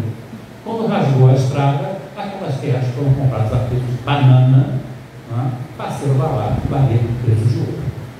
Então, o Goulart estava correto nessa avaliação dele, da expropriação de 10 quilômetros de um lado, 10 quilômetros do outro. Claro que isso não valia nas cidades, terra na cidade, e em terras abaixo de 500 hectares. Então, esse decreto está super a maneira que ele encontrou de fazer a reforma agrária. E aí, ele se aproximou das esquerdas. Ele vai se aproximar das esquerdas. Ele vai abrir o diálogo com o movimento fiscal, diálogo com a Frente de Mobilização Popular, liderada por Brizola, inclusive com o Prestes, com a Arraes e com o Prestes. E é daí que o Goulart decide governar com as esquerdas, porque até então ele queria governar, ele vinha governando, numa aliança do PSD com o PTB, que não estava se entendendo. Então ele toma a decisão de governar exclusivamente com as esquerdas. Veja, o PSD ele só rompe com o Goulart no dia 10 de março. 10 de março, 3 dias antes do comício do Brasil. O PSD foi com ele até o final. Foi para a oposição, não para a conspiração. E aí, Goulart toma a decisão de governar para as esquerdas. E o comício de 13 de março é quando os historiadores dizem: o comício de 13 de março significou a aliança de Goulart com as esquerdas com o movimento sindical. É isso mesmo. E mais do que aliança, governar com as esquerdas com o movimento sindical. Notem bem, não há nenhuma movimentação golpista nisso. Nada. Apenas o presidente da República tomou a decisão de governar com determinado grupo e não com outro. Uma decisão presidencial. O problema é o seguinte: é que as direitas não aceitariam de maneira alguma que o Goulart governasse com as esquerdas exclusivamente. Com o Brizola, com a Arraes. Vocês vejam, a Dilma governando o PT, o Partido Terra, governando o PMDB, PT, PR, P não sei o quê, caiu. O Lula, no terceiro governo, governando o PMDB, PP, está uma camisa de força. Agora imagina, nessa época da Guerra Fria, o Goulart governando exclusivamente para as esquerdas. Para as direitas é inaceitável. Esses direitas partem com o golpe. Elas partem com o golpe. O comício da Central era o primeiro de vários outros. Era pelo governo central, depois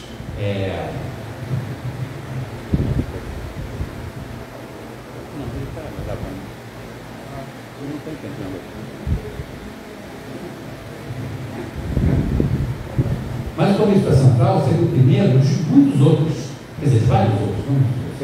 Haveria comício na cidade de Santo André, Ribeirão Preto, Santos, Salvador, Belo Horizonte e o último comício marcado para o dia 1º de maio em São Paulo, onde haveria a declaração de uma greve geral. Ou seja, a estratégia das esquerdas era pressionar o Congresso Nacional nas ruas para aprovar as reformas de base.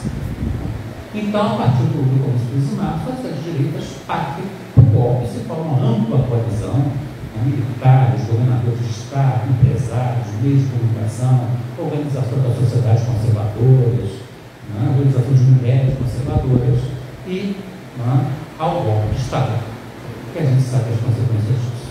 Então, vou terminar da seguinte maneira: Goulart sofre o golpe e cai no esquecimento.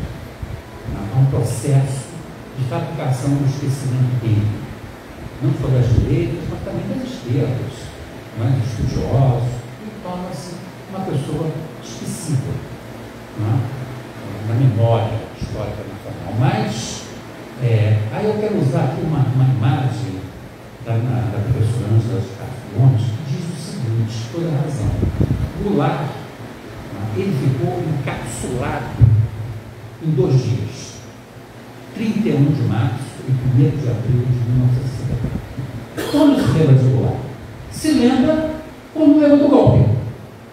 Ele lembra dele. Ou seja, por que não resistiu? E se resistisse, por que foi para Brasília e não sei o quê, o presidente constitucional que foi derrubado. Quer dizer, lembra-se dele nos 2 dias, no episódio do golpe. Ele ficou preso ali, encapsulado.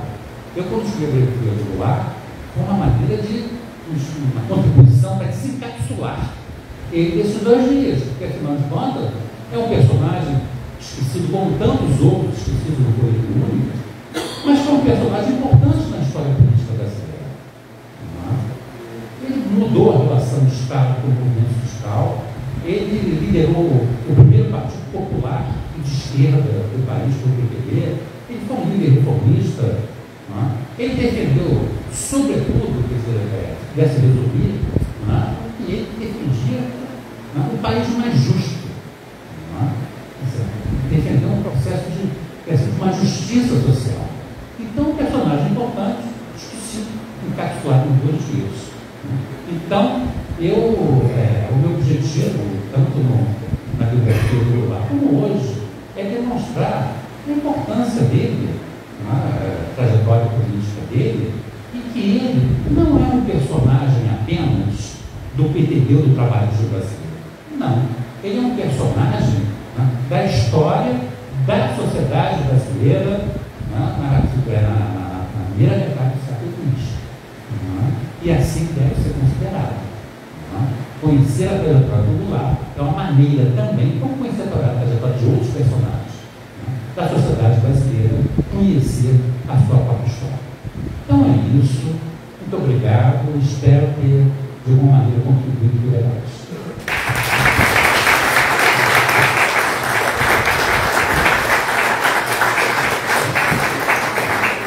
Muito obrigado, professor Jorge Ferreira, pela explanação lúcida que você nos propiciou, uma análise bem profunda daqueles tempos da vida brasileira. E como você disse agora no final, é importante, é preciso conhecer a história, os impasses, a atuação das personalidades, os processos em que as coisas aconteceram, porque são lições que nós trazemos para o presente e nos possibilita construir o futuro. Muito grato, professor, a sua presença aqui. Quero registrar aqui a presença da professora Beatriz Vício, nossa diretora aqui. Muito grato pela sessão aqui do espaço e muito grato pela sua presença, muito honrado na sua presença aqui. Também quero registrar a presença aqui do Otávio Costa, presidente da ABI, Associação Brasileira de Imprensa, que nos honra também aqui, prestigiamente, com a presença de vocês aqui. Eu creio que algumas pessoas aqui vão querer esclarecer algumas questões com vocês. Tá?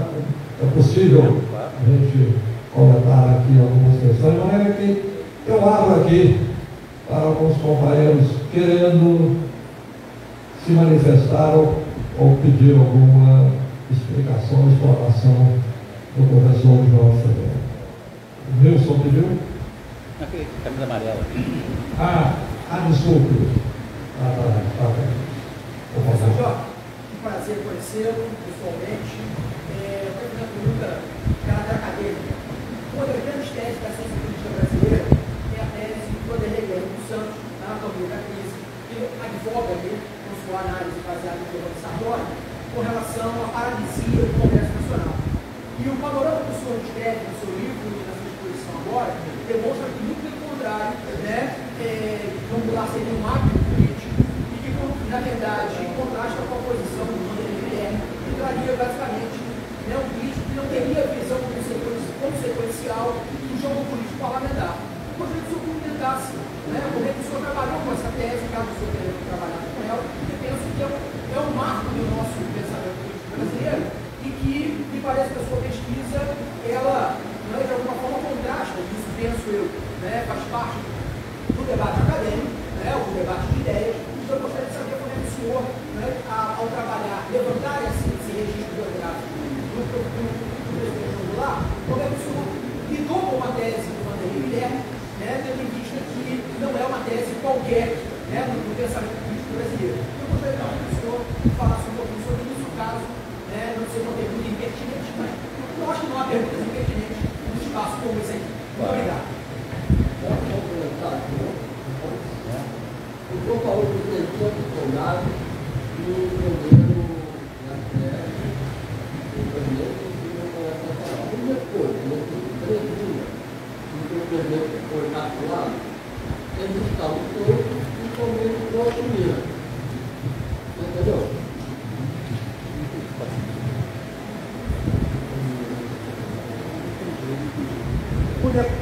Podia repetir, por favor? Só para ver Pois é, pode usar aqui o microfone. O senhor falou que não ia funcionar antes prender o presidente do nosso Da Câmara de Deputados, da Câmara de Deputados Supremo. e o presidente universitário. Isso é o caso. Agora, nesses dias em que os jovens estavam atuados, eles estavam todos e não fizeram a comida. Aí, nós tivemos querido por volta atrás um pouco, nós ficamos esses 3 dias. E é muito importante também, né? E entra a questão do dólar também para ajudar o movimento.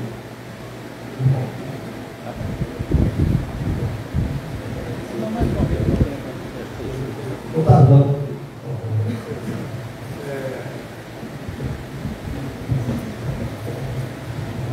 queria dar parabéns ao senhor pela grande palestra, né, e o nosso querido deputado Rivaldo, né, que está levando a bandeira nacionalista do PTB e na figura do nosso querido João Goulart. Cada certa foi um dos maiores inimigos que teve junto com o algoritmo do nosso querido João Goulart. Queria que o senhor falasse um pouco depois da amizade que teve o Carlos Lacerda com a frente ampla com o João Goulart. Porque o João Goulart e o Carlos Lacerda no futuro queriam o João Goulart voltar para o Brasil e refazer tudo que ele fez, né? E agradecer você pela resposta. Tá muito obrigado. Que seria a minha pergunta de grande fechamento do bolo. Tá. Bom, olha, sobre a tese do Movimento Santos, o Vanderlei é um dos mais importantes intelectuais brasileiros, um dos mais importantes cientistas políticos do país dele. Ele, até poucos anos atrás, no Mercado Livre, publicava uma revista, e eu leitor dele. Cheguei a conhecer pessoalmente uma pessoa muito, não apenas inteligente, muito afável, uma pessoa que faz falta. Né? E eu creio que ele deu uma contribuição, porque para explicar o golpe, há muitas explicações. Você sabe disso, não uma. Várias explicações, algumas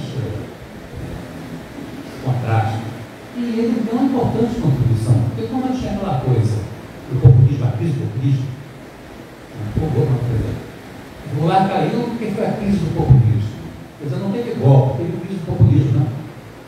Então, é interessante isso, quando o populismo avança, aí cai. Aí não é possível, né? Então, essa tese foi superada. E o Vanderlei descartou isso. E deu uma contribuição, foi a tese da paralisia decisória, ou seja, havia um conflito no Congresso Nacional em que o Goulart não conseguia dar conta, porque, inclusive, por mais reformas ministeriais que ele fizesse, ele fez várias no sentido de criar diálogos, a governança da justiça. Então, ele elaborou essa tese, ou seja, o governo entrou em crise com uma paralisia decisória, o Goulart não conseguia governar. Depois, as pesquisas avançaram, ele deu uma grande contribuição, mas as pesquisas avançaram, concluído também assim, ou seja, no Congresso Nacional, quando a gente vê o Congresso de hoje, o Congresso Nacional que sai de um João Mangabeira, então, quando havia negociação, quando as partes sentaram, aprovavam esses projetos, difíceis de aprovar, quer dizer, o Vargas não conseguiu levar as leis trabalhistas ao campo.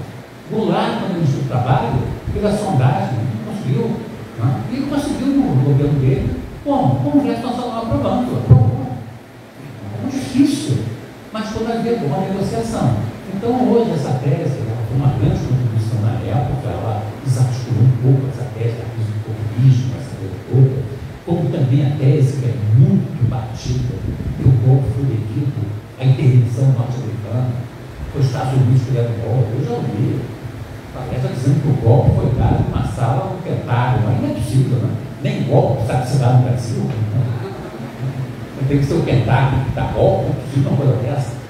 Né? Aquela história, quando você falou isso, você joga posterior a responsabilidade dos personagens daqui dentro que deram o golpe, civis e militares, brasileiros, natos que deram o golpe, joga para fora. A culpa é dos Estados Unidos. Não que não tenha interferido, não estou dizendo que não tem, mas quem deu golpe foi brasileiro. A diferença não foi pequena, não. Por favor, deixa eu terminar a minha história assim. Então, a tese do Vanderlei, de alguma maneira, contribuiu para superar essas teses.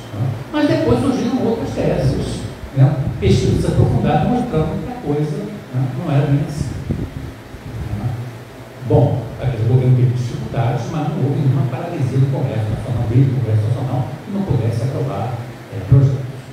Sobre a frente ampla, o Lacerda é aquela figura que todo mundo conhece, o regulador do presidente, o corredor da democracia, etc.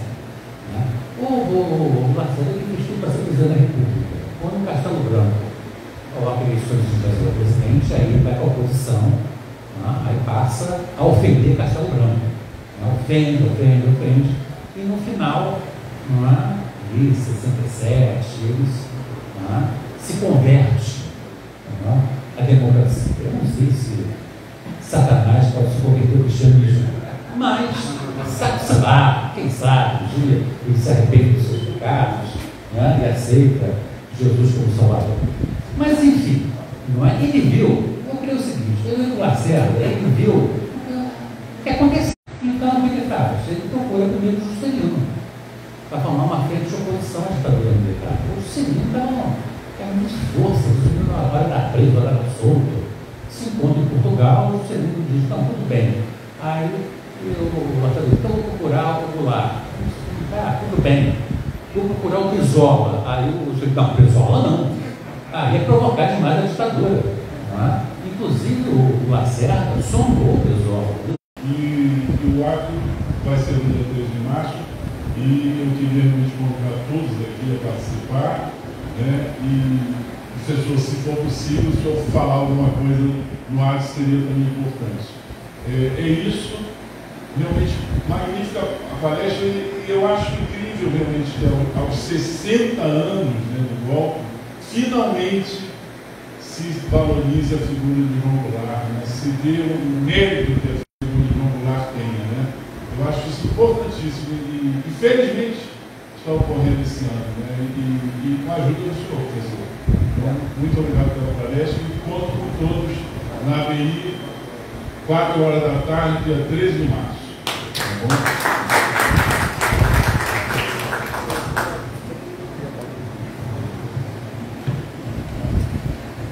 Tudo bom, presidente? Gente, para saber disso tudo, alguém tem que me falar. Nós estamos aqui diante do nosso presidente Vivaldo Barbosa, Nilson de Almeida.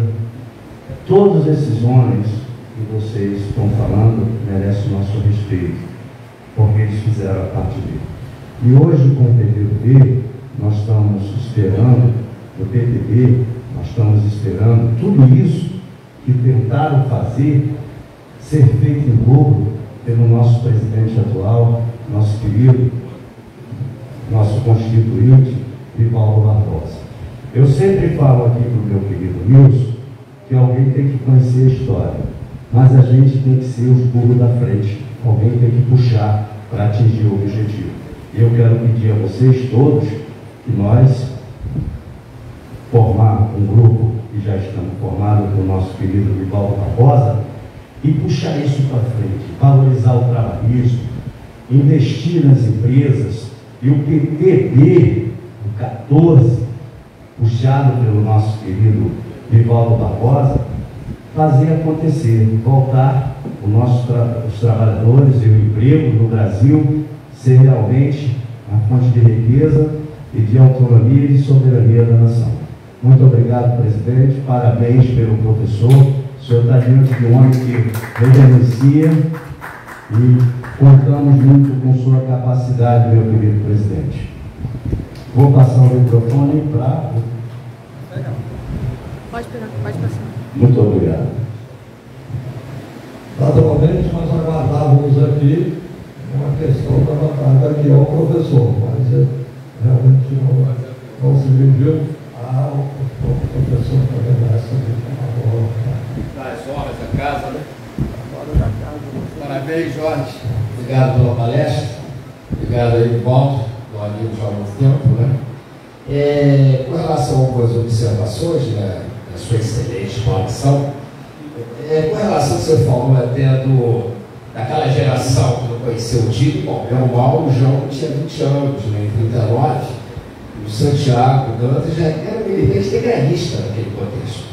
É uma geração, inclusive, que vai pegar para a esquerda, juntamente com o pessoal do ISEP, Guerreiro Ramos, o Aldo Vieira Pinto, o Rolando Corbusier e outros que vão migrar para o campo da esquerda. Agora, Jorge, depois do seu trabalho, você tem até um livro sobre nacionalismo, acho que até em coautoria com o Daniel Alves, se não me engano. Eu queria que você explorasse um pouco mais o surgimento daquele nacionalismo popular revolucionário que vai estar inserido dentro do PTB, sobretudo na virada dos anos 50 para os 60, e ainda vai ter, digamos, ainda repercussão na esquerda armada em alguns grupos, e até tem um paralelo com o peronismo, né? O peronismo como trabalhismo também é eclético, você tinha várias tendências.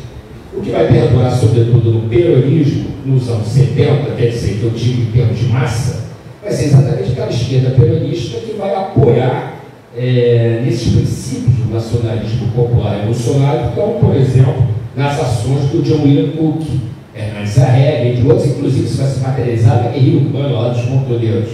Então eu queria que você falasse um pouco, né, exatamente sobre esse papel que teve o PTB, eu acho que sobretudo a figura do Brizola e de outros, né, na construção dessa ideologia nacionalista popular revolucionária, que era uma expressão do terceiro mundismo aqui no Brasil. Obrigado. Bom, a pergunta vai um curso, né? Um curso, você me pede aqui, não é possível, né? Eu não vou responder diretamente isso, mas eu quero chamar a atenção, né? Que as esquerdas latino-americanas, elas têm um viés, sim, um viés nacionalista, um viés estatista. Estatista no sentido de privilegiar a ação do Estado, né, políticas públicas estatais, inclusive na criação de empresas estatais. Então, o nacionalismo, o estatismo, o reconhecimento das demandas dos trabalhadores urbanos e rurais, isso é uma marca das esquerdas americanas. Ocorreu assim com o terrorismo, ocorreu com a Allende, ocorreu naquela ditadura de esquerda do Peru, eu esqueci o nome do general, Alvarado, em diversos outros terrorismo, em diversos outros programas de esquerda. Aí eles se perguntaram, de onde é que vem isso? Quem inventou esse negócio? Aqui não foi apenas juízo de valor, se é bom ou não o estatismo, entende? Deve ser estatista ou deve ser privatista. Sem entrar nessa discussão, mas quem inventou essa ideia de que não, temos que ter empresas estatais, temos que ter ação do Estado, a meu ver, aí eu estou acabando um pouco com as ideias do Zé Lucioli. Quem inventou esse negócio são os mexicanos. Foram eles. A Revolução Mexicana ela foi tão impactante que os mexicanos se ouviram dizer que não a nacionalização das terras foi antes da Revolução Soviética, a Revolução orgulhosa nesse ponto. Então, a Revolução Cubana, ao longo do processo dela, inventou essa prática de satisfazer demandas de operários camponeses. Já em 1911, ali já começa leis sociais dos trabalhadores da cidade, o campo, a reforma agrária, depois eles têm um nacionalismo muito forte, porque estão lá dos Estados Unidos, eles inventam a primeira empresa petrolífera da América Latina, a Pemex, a empresa do petróleo. O Cárdenas, ele nacionaliza várias empresas petrolíferas norte-americanas e inglesas e cria a primeira empresa estatal de petróleo da América Latina. Depois, a Petrobras vem nesse rastro, a PDVSA vem nesse rastro, aquela da Argentina vem nesse rastro. Então, os mexicanos inventaram isso, o estatismo, o crescimento, o Estado, de órgãos estatais, o internacionalismo estatal, o incentivo à industrialização, benefícios sociais dos trabalhadores da cidade, do campo, e nacionalismo e estatismo. E depois, eles foram pioneiros nisso. Outros governos de esquerda, e às vezes que não é de esquerda, como Vargas, não é de esquerda, foram tomando essas coisas. E aí essas ideias nunca são assim como a gente pensa, gavetinha, aqui está a ideia tal, aqui está a ideia não sei o quê. Não, essas ideias se misturam, tudo junto. Entendeu? Eu sempre digo isso para um colega, um amigo, que foi no ano passado, foi na reunião do MST e tinha lá uma estátua da Nossa Senhora Aparecida ao lado do pôster do Mao Tse-tung. O cara ficou apavorado, mas como é que pode? Não pode. Pode, eles juntam a Nossa Senhora Aparecida com o Mao Tse-tung e não tem o menor problema. O problema está na tua cabeça, não dos caras lá do MST. Para isso você resolve isso muito bem. Então essas ideias estatistas, nacionalistas, tudo isso vai ser apropriado de cada maneira em determinados estados, determinados governos, determinados tempos, determinadas épocas. Então, Vargas inaugura isso, essas políticas estatistas nacionalistas. Depois isso torna-se uma prática das esquerdas latino-americanas e ao final, nos anos 60, as esquerdas brasileiras tinham um programa de nacionalização extenso. O movimento sindical brasileiro dizia, não, nós temos que analisar todos os transportes. Se as ferrovias são estatais, por que as empresas aéreas são privadas? Queriam nacionalizar as empresas aéreas, queriam nacionalizar a indústria farmacêutica, eles queriam nacionalizar tudo. Entendeu? É uma prática. E aí, esse jogo estatista, privatista, esse jogo vem até hoje. Ele está presente. Ora, nós temos um governo que é privatista, privatiza tudo. Ora, nós temos um governo tipo PT que é mais estatista. Isso está muito presente. As esquerdas, elas são estatistas. Eu não estou falando nenhum juízo de valor nisso. Se é bom ou se é ruim. Mas na cultura política das esquerdas latino-americanas e brasileiras, essas práticas, essas tradições inventadas pelos mexicanos. Foram eles que inventaram isso. E não estou culpando, não. Eu estou fazendo uma análise, acompanhando aí o pensamento dos José Fiori. Eles inventaram essas tradições. Eles se tornaram tradições.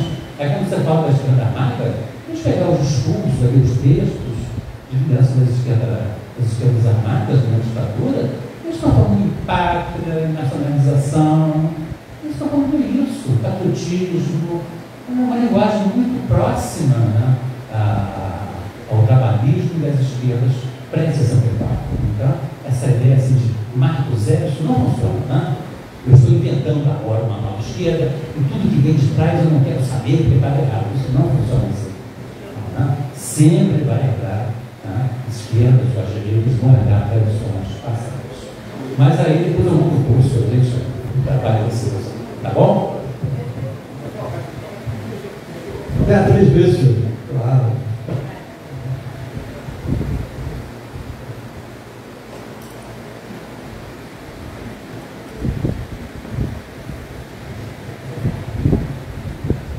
Em primeiro lugar, a alegria de ter aqui nessa casa. Eu cheguei um pouquinho atrasada, portanto, lhe dar as boas-vindas em nome aqui da direção, dos alunos.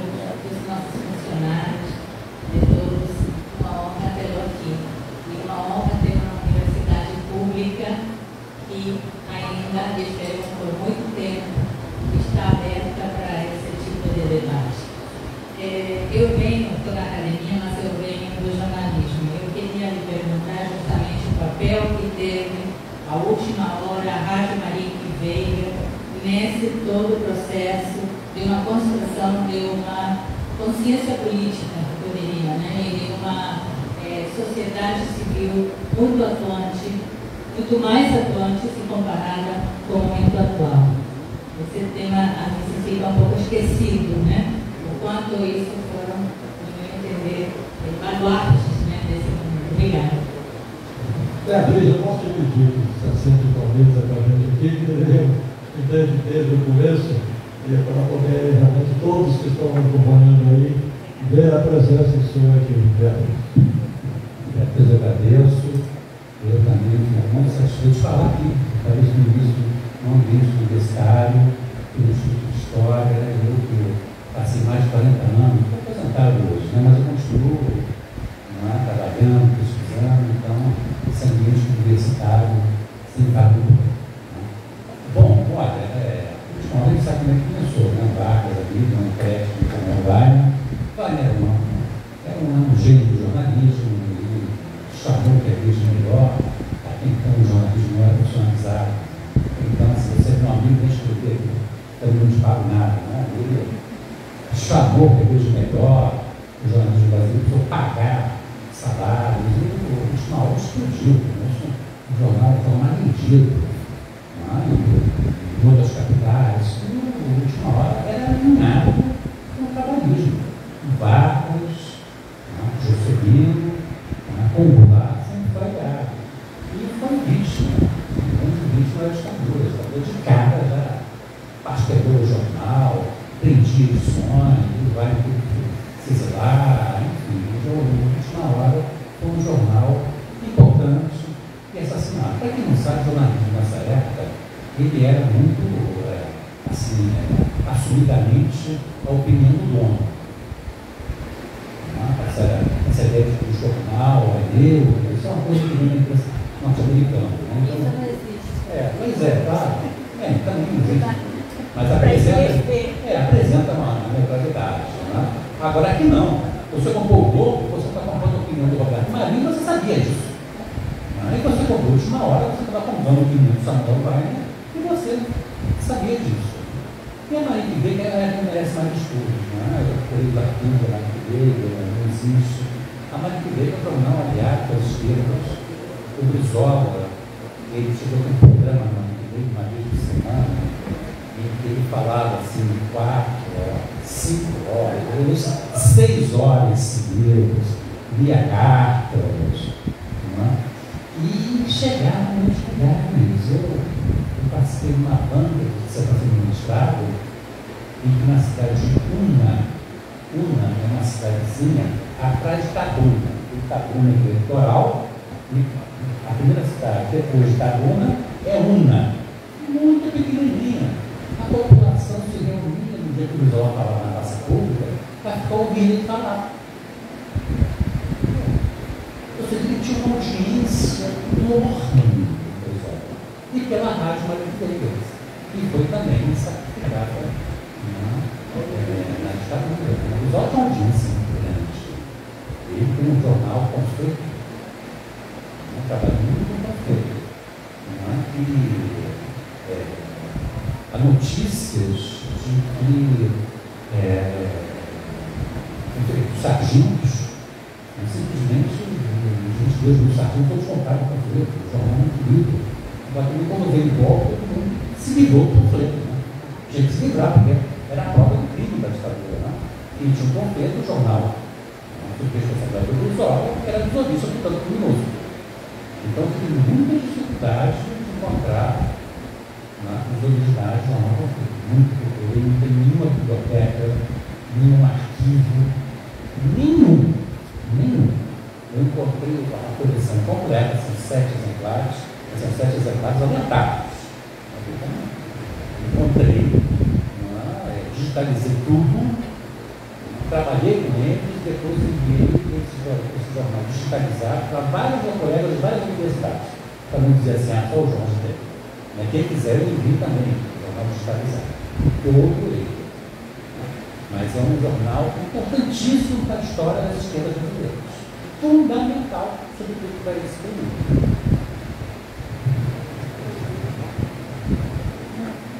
sua pergunta encerrada, né? Ok. Vamos pegar agora a última pergunta aí. Doutor Edmundo, desculpe privilegiado aí para a última pergunta que chegou ali.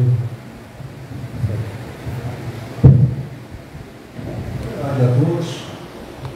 Queria inicialmente comentar com o exercício, a exposição muito atenta, que corresponde à realidade, cumprimentar também o Paulo Barbosa, esse homem que, com a vida pública, nos orgulha, faz convites. Eu quero cumprimentar o esforço desse trabalho a restaurar o trabalhismo de Vargas, João Goulart e do João. Você vai falar aí e contribuir essa caminhada e vai dar certo. Quero cumprimentar o Pilar, a pessoa do professor que está aqui presente, o professor da Universidade de Brasília,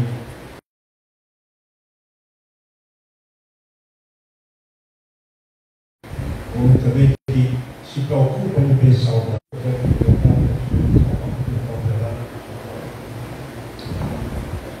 professor, eu sou apenas um curioso na vida pública brasileira. Não tenho maiores qualificações. Sou oriundo do judiciário e vivencio o associativo brasileiro. Ainda ontem parti com uma péssima experiência. Fui dar um hipótese do reunião da Associação Brasileira e combinamos e reservamos um hotel na Argentina para fazer o trabalho espírito. E qual foi nossa surpresa? Que o cônsul exigiu passaporte por isso. A combinação que a Argentina tinha saído do Mercosul. Praticamente estabilizou a Argentina e a Argentina. Naturalmente, o presidente não tem essa. Não tem maior identidade, tem maior atenção aos brasileiros, porque o ponto foi muito resistente. Eu vejo essa observação apenas. Eu só queria algumas coisas aqui, alguns dados na sua exposição, mas nesse momento eu estou fazendo juízo de valor sobre estatística e pratiquíssimo. Isto é, sobre o mercado do Estado, se assim, sobre fazer o valor entre o mercado do Estado, no domínio da produção da economia, só para iniciar, estou fazendo juízo de valor.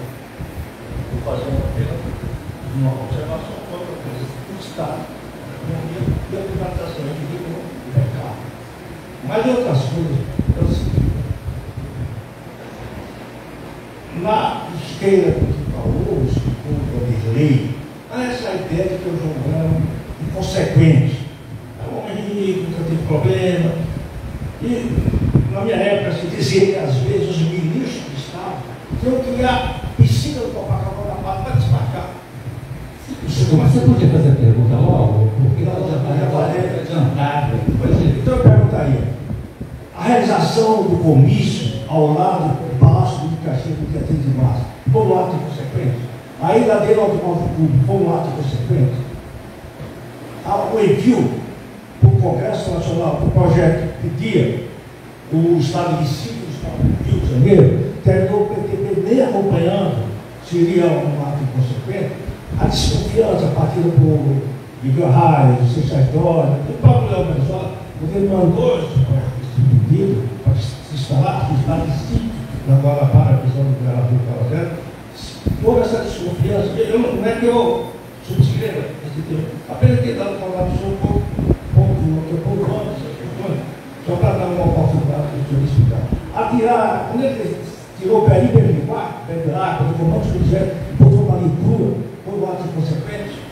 Quando ele levou o Oswaldo Pacheco para o comício dia 13 de março, deixando o Oswaldo Pacheco, era um líder sindicalista, muito prestigiado na época, foi um ato de inconsequência, não é que eu esteja dizendo não, apenas que se fala muitas vezes nisso, e se falou muito disso. Então eu estou para você explicar se realmente são condutas inconsequentes Porque por exemplo, eu fui o Papa do Rio, Paulo Pinho do Sampaio.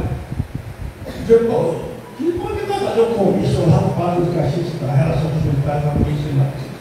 Às vezes dizem isso, e eu estou contando isso explicar. Então, muito obrigado pela atenção, pela paciência, só para me enriquecer com as respostas do senhor.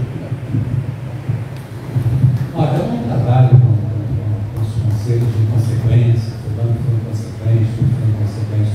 Eu creio que as pessoas tomam decisões e acreditam que essas decisões são corretas, vão dar certo, que vão ter controle sobre o futuro e que essas terão a previsibilidade. As coisas não acontecem, as decisões tomadas, as pessoas nem têm controle, nem os seus atos são previsíveis, mas isso não quer dizer que elas sejam inconsequentes. São ações que são tomadas. Podem dar certo, podem dar errado, mas não trabalho com essa categoria de ser inconsequente ou ser inconsequente. Ok. Olha aqui, nós temos que encerrar aqui, consideramos encerrado, porque inclusive aqui, pelo espaço que nós prometemos, enfim, encerrar agora a palestra do professor Jorge Ferreira era aquilo que todos nós esperávamos. Uma análise fecunda da vida brasileira nesse período, uma compreensão do processo histórico que se passou no Brasil, com o povo brasileiro, uma palestra explanadora de todos aqueles acontecimentos, de maneira que Jorge Ferreira agradecemos muito. Ficamos muito enriquecidos aí com a sua participação e, acima de tudo, as lembranças, o que você trouxe aqui, conjunto de ideias que você nos expôs aqui, pela concepção de Brasil e do povo brasileiro, daquela gente que você nos relatou aqui, são motivos de nós estarmos aqui hoje.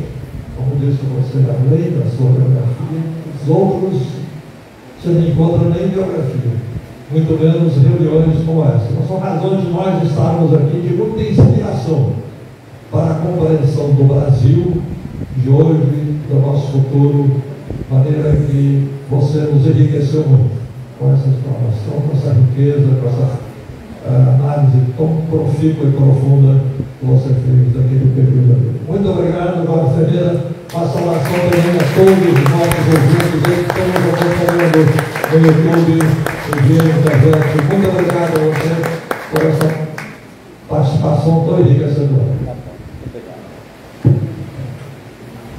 Volte sempre a essa casa.